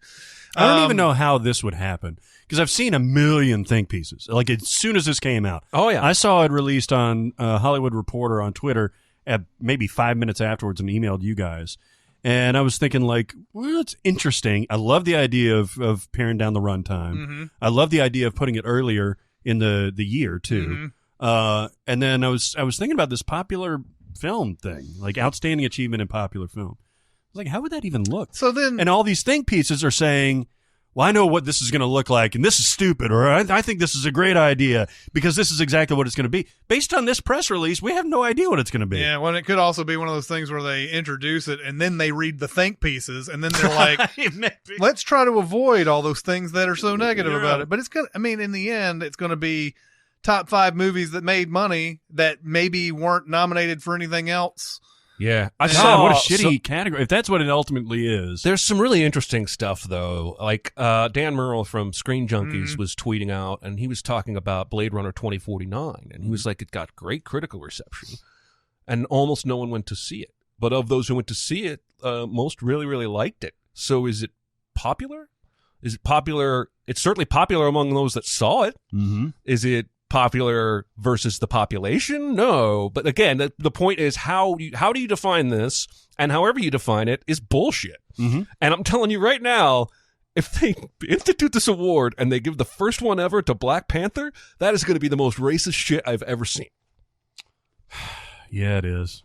It is. Bunch of old white people awarding the most popular movie to Black Panther? Yeah, we're not going to, and obviously they haven't announced it yet. We're only in the middle of the year. It's very unlikely it's going to be nominated for Best Picture, right? Even though I think there are those that suggest it should be. I would maybe be on. So you're saying it's sort of they're out because they won't nominate it as a Best Picture? Yes. Okay. Yeah, I think I've I even agree read with some you. suspicions that this whole award was created as a way to recognize Black Panther. I think I might agree with you. I might too, this. and that's why I said I responded to a comment on Reddit, and I was like, "This just shows that how out of touch they still are. Like they haven't learned anything about that from the Oscars So White. They haven't learned anything from." Well, they also the other thing that came out of this was that the idea that they started coming out with Best Animated Film was another reason why they started doing this, was so that they could get some movies that people knew. That is also the reason why they expanded the number of Best Pictures that could be on there, because The Dark Knight didn't get a nomination back in 2008. So they've been trying to expand the whole popular film thing. I'm a little bit, I wouldn't say that I'm suspicious of this award because of Black Panther. I think it's more about they see ratings declining and everything. Sure. And they want to have movies like Black Panther that were popular with everybody to have a chance. But that to me shows their disconnect between what is, like this movie should have critical acclaim, like an Oscar nomination. I think they feel like they sully their name in some way by putting popular entertainment into the category. Mm-hmm. And of course there have been throughout the years popular movies that have made it into the Best Picture category, but more and more it seems like it's been those real small pictures that very few people have seen and everything. I think last year was a case in point. Yeah. And I understand the conflict there. I do understand that. But I think if you go by the spirit of the criteria, which we have a sense of, we don't know exactly, you could put a Black Panther versus a Lady Bird or something like that. I know that was from last year, but you can put them up to each other and compare them because every story is going to be completely different. Everything is going to be, a slightly different take on things, and it doesn't matter what it looks like. If it's well executed, if it's well produced, it should be valued the same as an an A24 film. Yeah, and what's weird for me is that, because we're kind of talking about like snobbery here a little bit, aren't we? Like, we're fine art. We give the best picture to art. And, Avengers Infinity War isn't fine art. It's populist art or what have you. And so we want the money from the populist viewers because we want them to watch our broadcast and we can charge advertisers more, but we don't want to actually call any of those films good art. Yeah, there's sort of an elitism they haven't gotten past yet. That's what it's going to be, though. You're going to have Black Panther and Infinity War at least. Those are two that have to be in that category. Yep. Star Wars, not this year, but probably not that one. But it'll be movies like it'll be Mission Impossible Fallout. It opens up the possibility that Jurassic World: Fallen Kingdom would be in this. Sure, because it made a shit ton of money. And God, man, can anybody discern a movie that makes a ton of money that nobody likes anymore? Like, can people actually discern that? Who's actually going around espousing Fallen Kingdom as a great movie? It made $400 million. Yeah. We just and that's probably all because families went to go see it, and they're it was all right. Yeah. They don't have any other.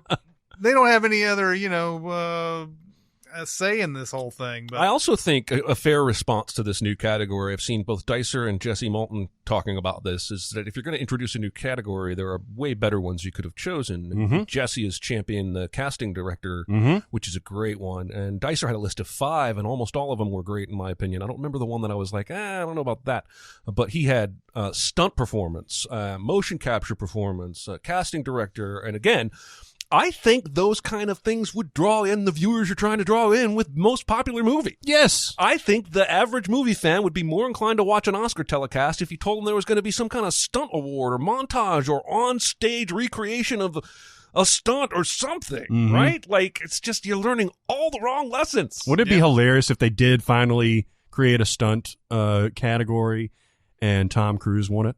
Oh, yeah. That would be that. Can you maybe imagine that's the all way the to get that stuntmen- category made. Can you imagine all the stuntmen that have been injured and risked their my life? God. But They'd I be mean, like, are you fucking kidding Yeah. me? But that's why I think stunts have more prominence now and would appeal to fans is that Cruise has, in a way that only an A-list movie star could, has been able to show you exactly how much effort goes behind this kind of stuff. And because he's an actor and not a stuntman, we treat him like Jesus, but stuntmen and women are doing this kind of thing every single day, and they just get pooped on in favor of most popular movie and best kiss.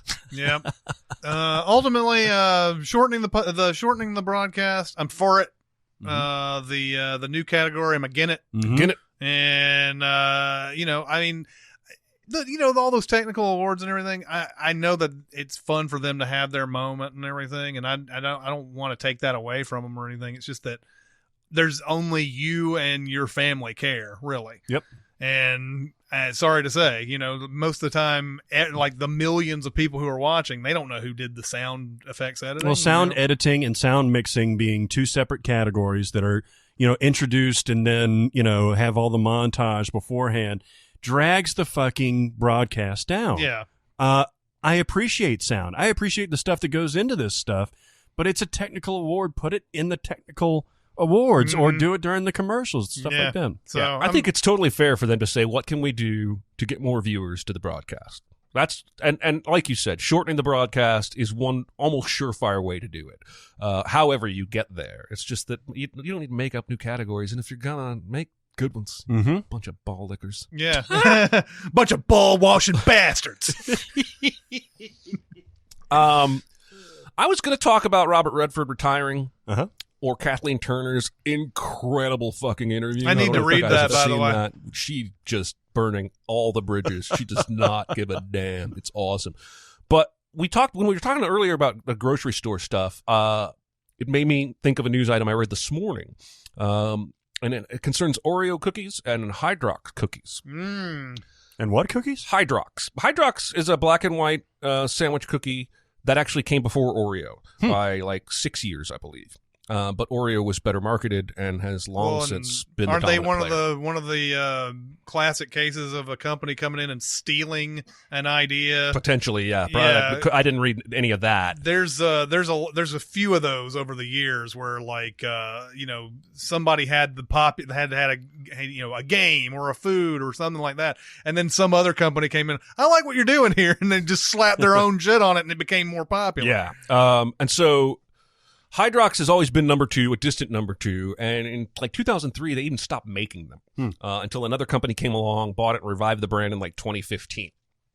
Today they're filing suit against Oreo, and it's just fucking fascinating to me what they're alleging. Now, the first thing that I learned in grocery store management training was what DSD stood for, and it means direct store delivery. You ever wonder why the Pepsi and Dorito displays always look awesome? Or there's almost always somebody working on them. Those are DSD products. Those are, direct store delivery. Pepsi delivers their own Pepsi to the store and arranges it on the shelf. A Pepsi employee does, or a subsidiary. Yes. Mm-hmm. They still check in at the back dock, whereas 90% of what the store is selling is coming from the warehouse, the Kroger warehouse, and it comes into the back dock, and the employees have to unpack the truck and put it all and piss off Chris. Yeah, and piss off Chris. Direct store delivery, and it's usually soft drinks, alcohol, and snacks. They come in and stock their own. They're in there every day. They know what the volumes are like, but the store employees aren't checking inventory for Doritos or Pepsi. That's all on Doritos and Pepsi's employee. And Oreo is delivered direct store delivery. Hydrox is delivered through warehouse delivery. And they are alleging that the DSD delivery people who work for Oreo are intentionally hiding Hydrox behind other cookies on the shelf. Oh. And they have gobs of pictures. Wow. Because Hydrox is not sending an employee in every day, but Oreo is. They have the advantage if they wanted to. Nobody who works for the store is going to look twice at the Oreo guy to see if he's like hiding Hydrox behind. Nope. But like in some places they've hidden them behind like Kroger brand or hidden them behind Oreo brand. Oh, wow. And they're bringing a lawsuit because they're basically going under from lack of sales, and they think this has something to do with it. And I just think that's fucking movie worthy. Yeah. Right? Yeah, like man. I just saw the thing with the McDonald's monopoly, that big story that broke where the guy who that worked was awesome. And Ben Affleck is going to direct. They bought the rights. Affleck's going to direct, and Damon's going to star in the movie. And I'm geeked out about it. But they should be buying this fucking Hydrox lawsuit against Oreo. If you can imagine, like the kinds of conspiracy meetings and conversations that would have to take place to make that happen. Yeah. And then the conversations you would have at Hydrox, like, is it possible that they're just hiding? No, that's ridiculous. Well, we better go look at a store, and oh my God, I just think it's a fascinating story. I'm going to be watching it like crazy. Yeah, it's like your informant or flash of genius type of story or whatever. Or it's those are always fun. Yeah, I would watch the shit out of a movie version of that. Anyway, I thought that was fascinating. I had a little bit of insider knowledge. So I thought that would be my news item for the day. What is Flash of Genius? That's the Greg Kinnear movie where he invents the intermittent wiper blade.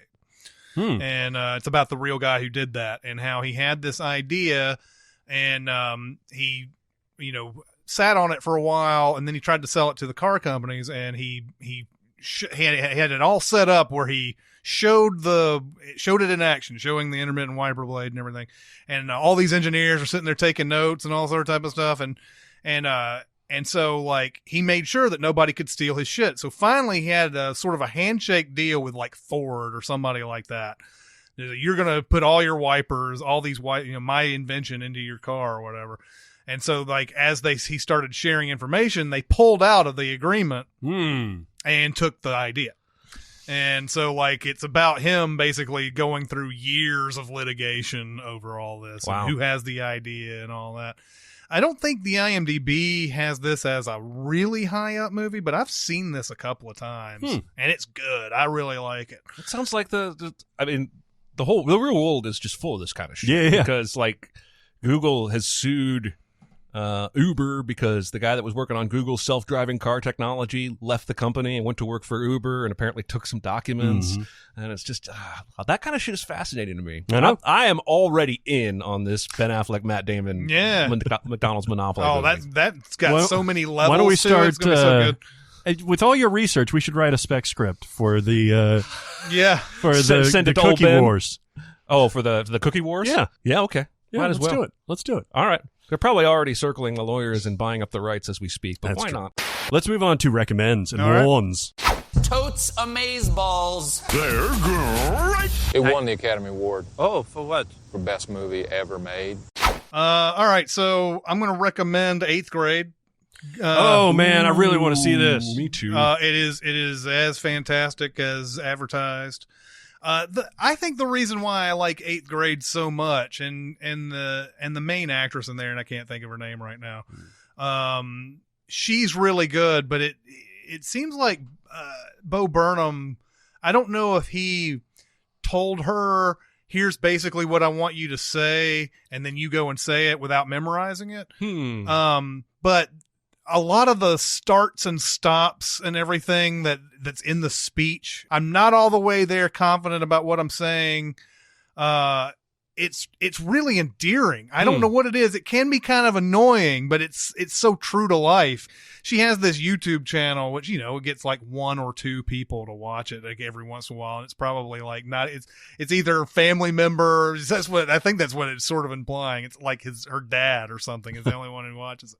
But you see her, like, she's all made up and she's got the lights and everything. And has these basically like these self-help videos where she's like, so, a lot of times when, you're not confident, what you need to do is, and just like a whole bunch of like, and like, and likes and, and all that. And it's just, it's a coming of age. I mean, there's no real like main story to it. It's just her trying to fit in the world and everything. And she's trying to fit in with the popular kids. The popular kids are very indifferent to her.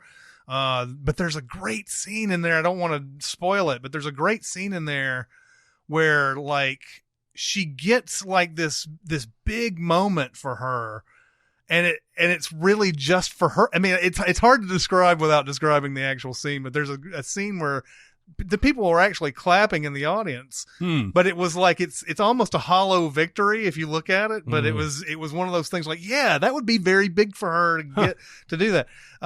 There's a scene in there that's going to creep you the fuck out in it too. Handled very well. But it's really, really well done. I enjoyed the fuck out of that movie. I can't wait to see this movie. I know it's at the Belcourt in our boutique theater. If it were anywhere nearer to me, I probably would have pulled the trigger on it. I think it's expanding. Is it? I hope so. And also, I read, because it's rated R, that Burnham himself has organized free screenings in all 50 states. Yeah, I saw that. For people to skirt the R rating and see it. And I saw him, I heard him on Marin talking about this. And he was like, I have no idea why this was R-rated. Well, there's 3 F-bombs in this, which is usually the limit, although there are some exceptions. You'll see stuff like All the President's Men and everything has like 7 or 8 or whatever, but it's because it's such an important story. They kept it PG. But yeah, it's very arbitrary. I mean, it's this idea that 14-year-olds don't have that vocabulary. That's so stupid. And it's kind of dumb. And there's nothing else in it other than that kind of talk that's going on in it. There's a scene in there that's really funny though. She likes this one dude. He's the dreamboat of the grade or whatever. And there's all this music that accompanies it. It's so funny when she's like in her like trance looking at him and everything. He's such a dumbass. And there's a part in there where like they have these drills where they're, it's like if a terrorist comes in or a guy they have these drills about like gunmen coming into the school. And they're all hiding under their desks and everything. And she like finds this opportunity to go over to his desk and talk to him. And he's like, "Hey, what's up?" And she goes, she's like, "It's kind of crazy, huh? This whole thing and blah, blah, blah." And he's like, "All right, would you ever be worried if somebody like that came in here?" And he's like, "No." And why wouldn't you be worried about that? He goes, "'Cause I'd fuck them up." It's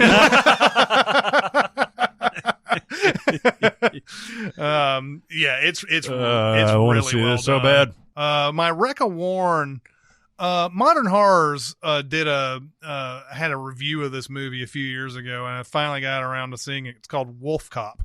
Oh yeah, right up Jeremy's alley. Sounds like it. Yeah. I don't. Yeah, this is exactly a wreck of Warren. Like it's so short and so to the point that why not? Right? It's an hour and 20 minutes or something like that. But yeah, it's a guy who is a terrible alcoholic cop. And he gets abducted by the satanic cult or whatever. And then he just turns into a werewolf, whenever night falls. And he actually, at one point, they're like, one of his friends is like, he's going to like stop some bank robbery or something. And the guy's like, you can't do that. You're a wolf. And he's like, cop. And it's one of those movies. They made it with this whole like it's tongue in cheek, it's all fun and games and everything, but there are parts of that movie I'm just like, you're a little bit too lackadaisical for satanic cult, lunar eclipse, all this other bullshit, I could do without, but very easy breezy, stupid fun type of movie. Wolf copy. Very wolf copy. And there's another one that I haven't seen yet called Another Wolf Cop. What's funny is at the end of Wolf Cop, there's a thing that says Wolf Cop 2 coming out in 2015. It ended up being 2017, and it was called Another Wolf Cop. Nice. Which I'll have to see at some point. Like yeah, there you go. Is it on Netflix? I don't know if it's on Netflix. I have the Blu-ray. I went to when I went through my usual Blu-ray buying or whatever at Best Buy, I saw The Wolf Pack. It's got 2 movies, Wolf Cop and Another Wolf Cop in it. Oh my God! So I bought. They have this at Best Buy. They did. So I bought awesome. it. I don't know if it's I don't know if it's on Netflix or not. I bet you can find it though. I could borrow it from you. I can tell you this: OG recommend Locke is now on Netflix, apparently. I know. There's been an uptick the last couple of days of people on Twitter telling me it was and that they watched it. One guy said, I stopped another movie I was in the middle of watching when I found out that Locke was on Netflix. And I went to watch Locke. Popped that in as background the other day. It's so good. It's a great background movie. It really is. Good. I've watched the movie Doubt like 3 times in the last week just as background. Really? I love it. I love it. It is very, very And I'm going to reference it here in a minute. But my recommend this week is a documentary I'd never heard of until 2 days ago called Surfwise. A lot of what happens, I've told you before, generally if I'm in my office, my TV is on. If it's not Friends reruns or Seinfeld reruns, it's one of the movie channels. And if everything playing is something I've seen a lot or don't like, I will gravitate towards just a new title, something I've not ever seen.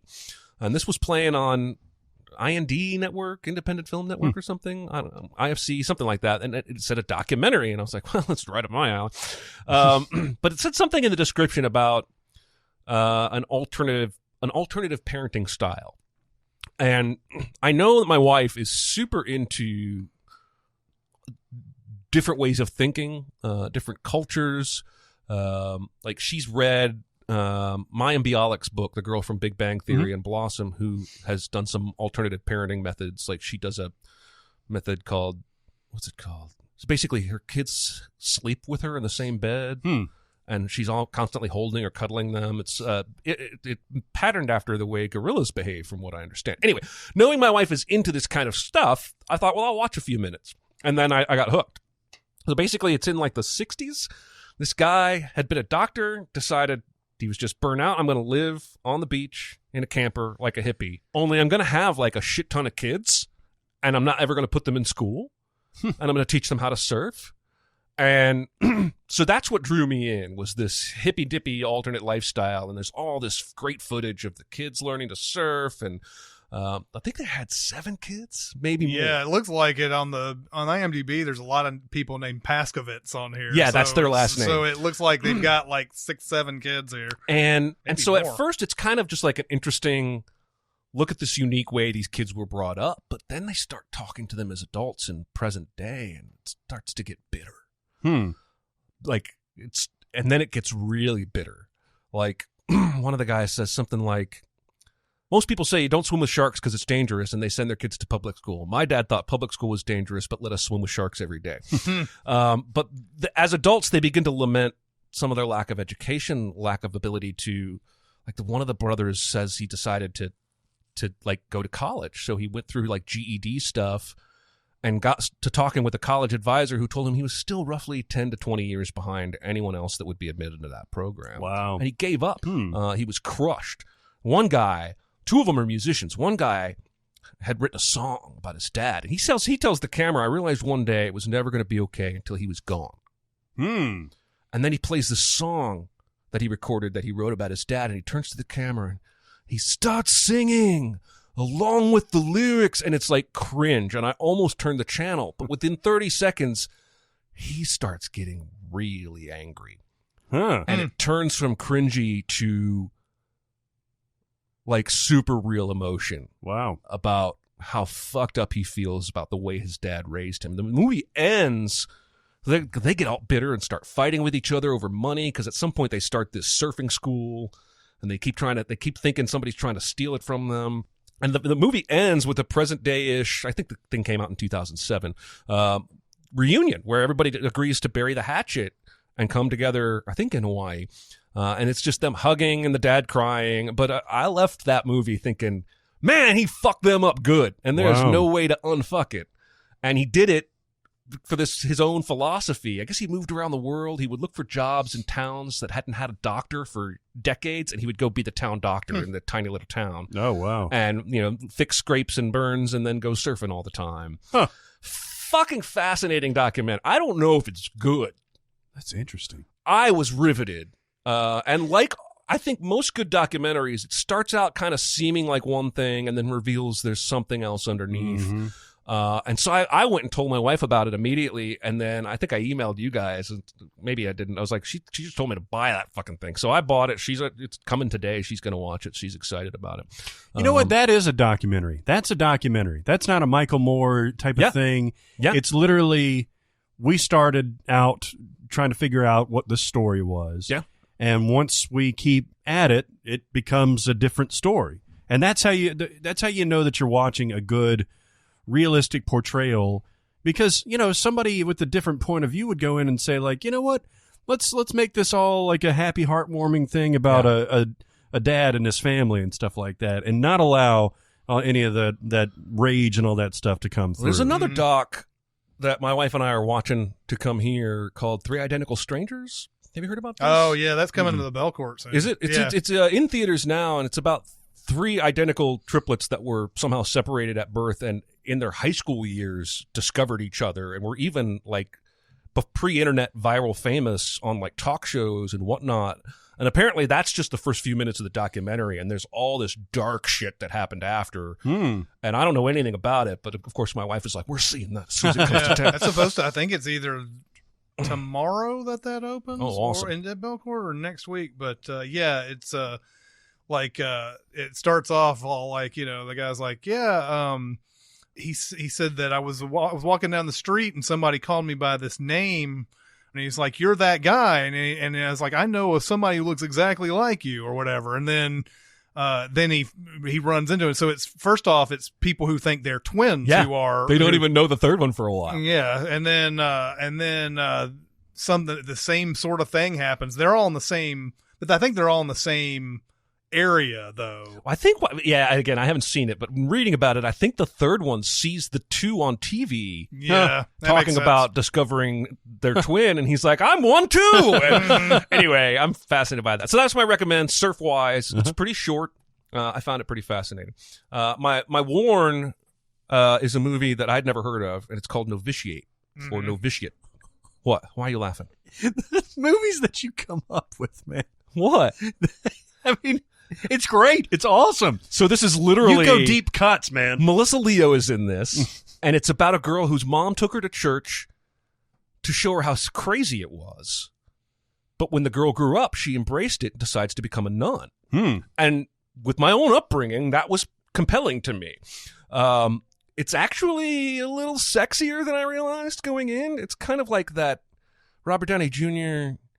short before Tropic Thunder.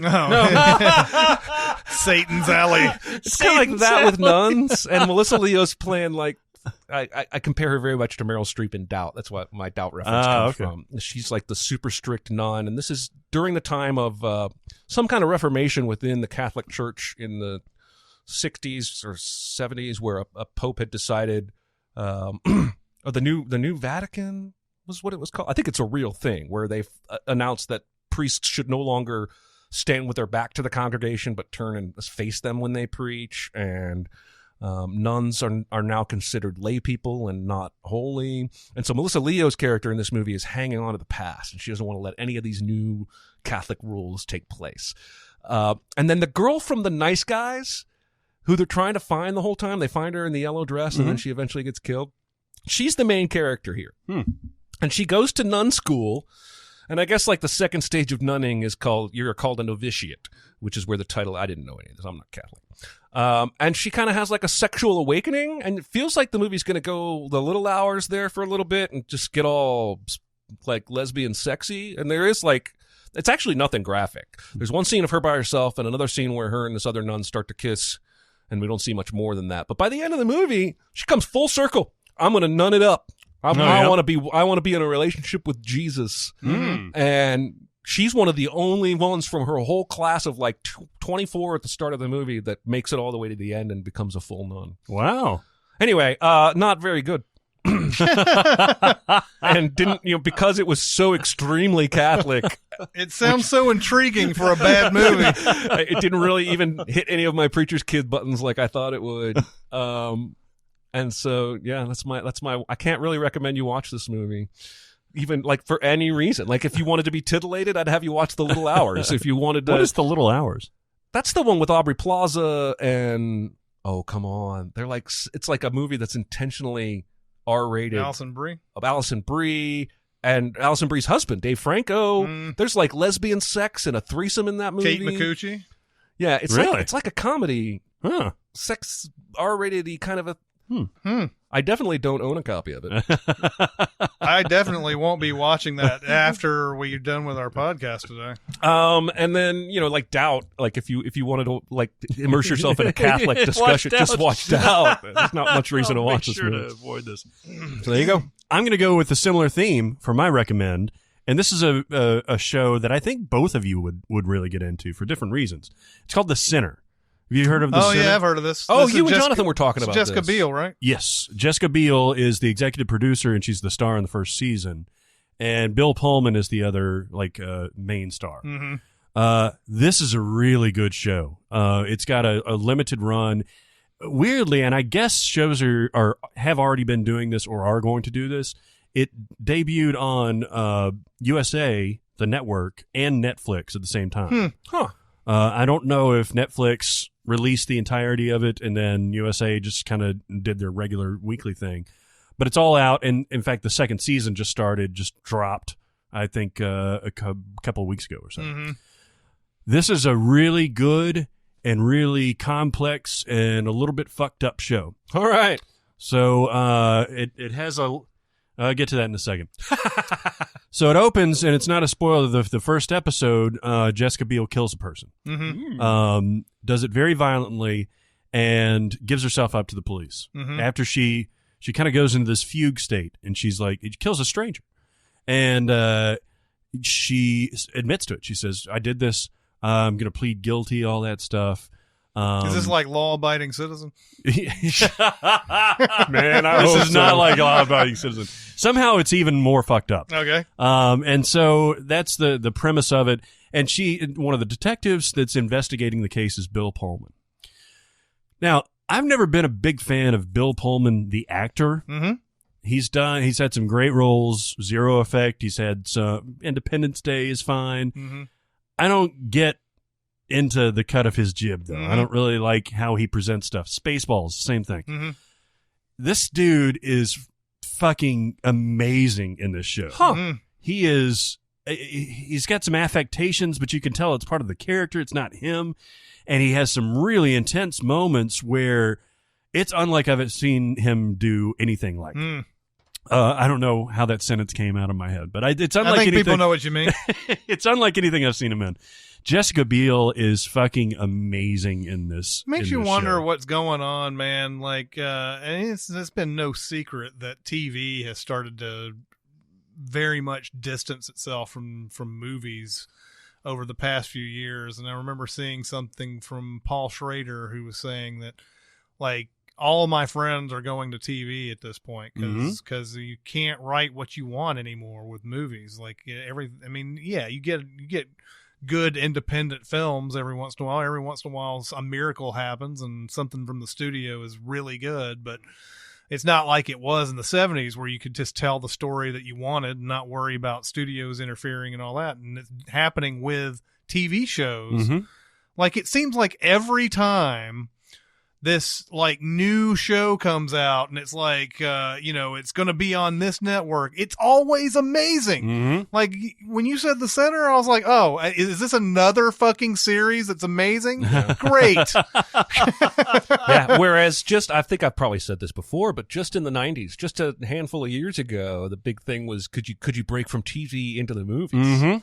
Because all the Friends stars had their first. George Clooney made The Peacemaker one fine day. That was something I was hearing with it was Mila Kunis that was on Mark Maron's podcast, and she was she was still in the era where after that 70s show it was still like a stigma maybe to try to go from TV to movies. Because Topher Grace didn't do it. I mean, he did, but he didn't do it successfully. Yeah, I mean, the only guy who really did it successfully was Clooney, and it took forever for him to even get traction with that. David Caruso tried it. It didn't work. Hilariously. Yes. But there was always the stigma, like veteran actors would tell young actors never do TV. Yeah, and which is weird because Jessica Biel started off in Seventh Heaven, and then jumped, and then Timberlake, and then jumped back. Never was a real big movie star. No, never was. But she's always been solid in stuff that I've seen her. Yeah. Summer Catch. Summer Yeah, Catch, of course, exactly. Summer Catch. But the more I now that pronounce you Chuck and Larry. What seems like a very straightforward story about her killing the stranger on a beach is just like, oh, well, I guess but she may have a traumatic past or whatever that would compel her to do this. There's a lot more going on in this. A lot of religious stuff, a lot of shit that there's one scene early. This is why I like this show. There's one scene early on where in her flashback when she's a little girl, you could tell that the mom is arguing with the dad, and the mom is holding the younger sister in her arms, and the dad says, "Screw it, I'm just going to sleep in her bedroom." And he comes in, and he takes his shirt off and everything, and he kisses her on the head, and it cuts. This is, I think, in the first episode. And I'm like, man, all right, I know where this is going.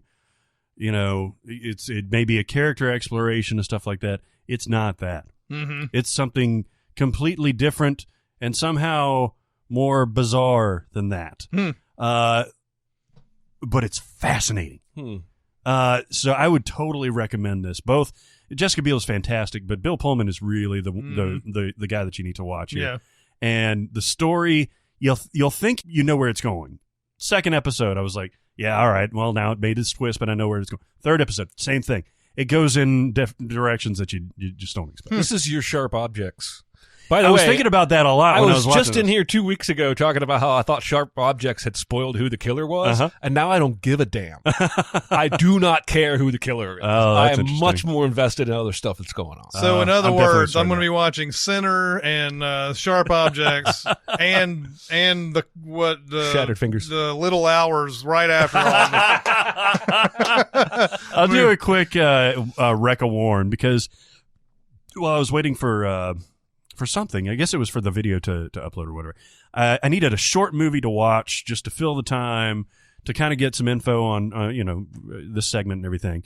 And so I was browsing HBO, and there's a movie called Lady Macbeth on there. Looked at it, 89 minutes, had a 90% Rotten Tomatoes score, aggregate. And the average was really, really good too. I mean, that's pretty good pedigree. I'm down with that. It starred nobody that I knew. Florence Pugh plays the central character. Cute as a button, by the way. Absolutely beautiful, beautiful woman. the movie shows her to be something completely different. And so it's a story set in rural England back in the 1700s or so, and she is married off to a loveless husband just as a piece of property, basically. And so she starts a torrid affair with the stable boy. Also seems very straightforward, right? Mm-hmm. This movie goes in fucked up directions too, man, and ends in an extremely fucked up situation. It's interesting. It's compelling. I am good with watching art movies. I'm good with watching good movies. I'm good with watching movies that take their time. In fact, I want more of that. Mm-hmm. This movie goes for long stretches of nobody doing anything. Mm-hmm. And it pays off, but not enough, I don't think, to sit through those long, boring, nothing is going on. If you have this on DVR or something like that, just fast forward. If it looks like a place where you want to fast forward. And get to the good parts. Is it like the Brown Bunny where it's like somebody like he's like washing his car in real time? Yes. There's literally, and it's there for a reason. There's no score. There was very little score in this. It's meant to show you her apathy, where she's sitting because she's supposed to be the proper wife. She gets all dressed up and she sits in the sitting room while her husband goes off and does stuff. And she's not allowed to fall asleep. She's allowed to basically just sit there in case anybody comes by. And it will show you her sitting for minute stretches that will feel long. Wow. And that's why it's a wreck of Warren, because this is a good movie. Everything's framed perfectly. It's like a Wes Anderson movie. Everything is gorgeously shot. It sounds like almost kind of like how Ghost Story played a little bit. There's this sort of this, I don't know if it's a movement or not. Maybe it's just, I don't know. But like Ghost Story is pretty short, but there are long stretches of just, people sitting there and doing nothing. Yeah. And it really does create a mood. I don't know though if that works for something like Lady Macbeth. Yeah, and is it following anything Macbeth at all? A little bit, okay. A little bit, and I won't say much more. Is it almost like a slower Rosencrantz and Guildenstern? No, not anything like that. What's funny is I flipped by this last night and didn't even look at it to read the description. I just assumed it was a retelling of Macbeth from his wife's main point of view. It's not. It's a different thing. There are parallels. There are things interwoven, but it's not based on the play or anything like that.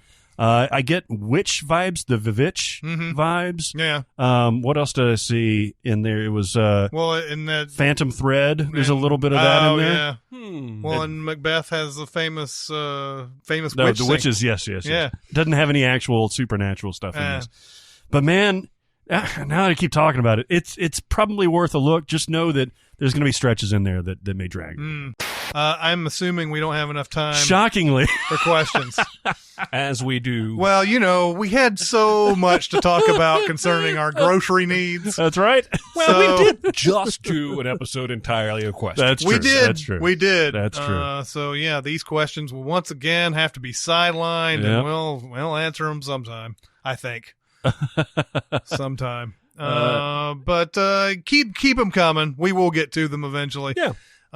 You can reach us on stuff like SinCast presented by Cinemasins on Facebook, SoundCloud. There's a Twitter page. There's Reddit. There's a million different ways. We got some interesting news coming up. Stay tuned. In the next episode, we'll tease at least one big fun thing coming up, and maybe two. Yeah, maybe a couple. Yeah. Some big things coming up. Yeah.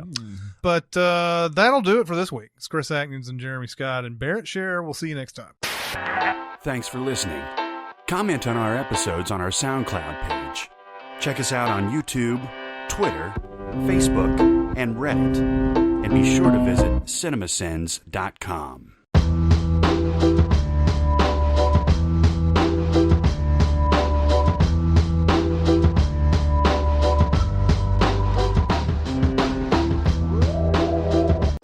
We got other fish to fry. We got other Alicias to Vikander.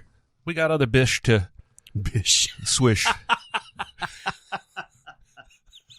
Probably going to be like 5 attendants in the men's room. You know what I mean? Like, one handing you toilet paper. One to hold your dick. One to hold. It's great because you've got like a handle. The fact that I'm not Instagramming this right now is insane. Oh, is this the Jumanji Welcome to the Jungle? Yes. Yeah. I like that movie. I do too. Until the last 30 minutes. And then I'm just like, it's any goofy CGI action movie. Mm-hmm. But I was reading, I did not know that Kazdan made that movie. Mm-hmm. Jake. And I guess he was talking about the sequel and they're still kind of working out what they're going to do.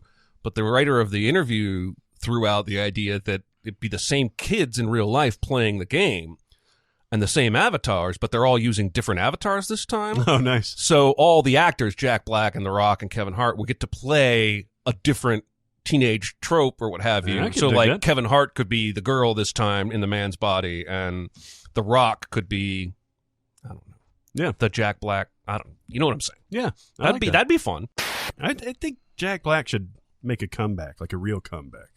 Mm-hmm. Get into who knows? more Maybe of a prominence. Before that can happen, he needs to do his serial killer guest appearance on Criminal Minds. Yep. Because that's a rite of passage. I guess so. Who else has done that? Everyone. Really? Yes. Like, I have this weird fascination with this show. I can't You're stop still watching it. Is Yes. It's on like Sundance or something like that? Multiple channels run marathons all the time, and it's terrible. It's awful. It's just rote bullshit I could write in my sleep. I keep toying with the idea of writing a spec script. You should. Every single time they cut to any one of them with their real life at home, husband, child, what have you, it gets robotic as fuck. But anyway, Jason Alexander is the first one that comes to mind. But Amy Madigan, all kinds of famous people, Carradine, dozens of famous people have played the serial killer. Interesting. Dean Cain. Dean Cain? Yeah. I'm telling you, it's the rite of passage. Mm-hmm. You just don't watch that show. This is the one about FBI profilers, right? Yes. Okay. But mostly sex crimes. It's probably not going to be that Clock Buried in the Walls movie or whatever the fuck it's called. No, and I loved that book so much growing up. I loved that. I forget the author's name, but I read all of his shit. Oh, yeah? And it's weird because the character in the book, I read those things obsessively. The uncle in that, I always pictured as like a Doc Brown type of character, like long and lanky, crazy hair and all that stuff. And so Jack Black playing him is like Tom Cruise playing Jack Reacher, basically. Yeah. Like What are we talking about? The House with the Clock in its walls. This is brand new information to me. Is this a movie that's coming out? Yeah. It's next month. It's like a kid's horror fantasy, like an R.L. Stein type of thing. And Jack Black's in it? Jack Black's in it playing Even the though he's uncle. doing Goosebumps 2 as well? Mm-hmm.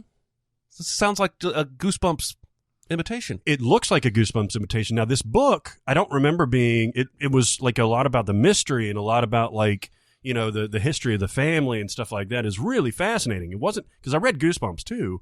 Those didn't really interest me all that much. So, but I think they're making the movie to look like Goosebumps. Did you ever read The Hardy Boys? All the time. Yeah. New generation making that shit. New generation or old generation? I read 2 versions of it. One was the 60s or something like that. That's the one I read. And one was those blue covers. Then there was those like ones that they looked like they were just trying to churn out Hardy Boys because it was like 47. Yeah. You know, I think I had at one point on my bookshelf. I had like 2 shelves devoted to those little blue trade paperbacks. Yeah, the mystery series that I got in most though was the 3 Investigators. I never read that. Those were great. Really? Yeah. That is to this day the only time I've read a book like in a sitting. Huh. Was reading a 3 Investigators, and I had like about 18 or 19 of those books. How old were you? I was probably 11, 12, somewhere around there. Somewhere I can get my boy into? I think so. Yeah. Jupiter Jones is the main guy.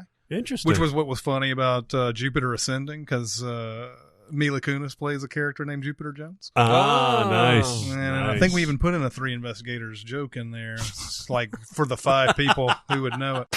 I actually put a flash drive in my pocket, the only flash drive I had at home, and then changed my pants this morning. It used to bother me so much Yeah. Because, you would put an article out and there'd be like these people, and you got to realize that those are like a minute amount of people. Yeah. They're tiny little wastoid fuckheads that have nothing else to do. I agree. Wastoid fuckheads? That's right. I like that. We should put that on a shirt. Wastoid fuckheads. Or just at least write that into a sin somewhere. I watched Call Me By Your Name the other day. It's all right. Yeah. Mm-hmm. I struggle to see exactly why it got that much praise. I have no idea. The subject matter is uncomfortable to me. The scenery is gorgeous. Stuhlbarg is really good. Maybe that's it. Well, and Chalamet is really, really good in that. Armie Hammer is good. It's good performances, and it's a sort of an adult, even though he's 17, but like it's an adult relationship, and it's it's set in a time, of course. It's the only time you can really set it, apparently, where it's. There's a sort of a danger to it and everything. Yeah, it's an okay movie. It's not anything that's just like, oh my God, I got to watch that over and over and over again. Mm-hmm. Yeah. I think the one time is enough for me. But it's funny because I saw Interstellar again sort of after this movie, and Shyamalan's in that movie. Oh. He's the son. He's the Casey Affleck. Ah, that's right. Oh, I did not realize that. Yeah. Wow. I also thought his name was Chalamet because I'd never heard it pronounced. So like the Kashardians and the Kardashians. Oh, yeah. Kashardians? My brain just kind of just glossed over it every time I read it until I started hearing it pronounced. And my head had already said their name was Kashardian. I just remembered my Chalamet.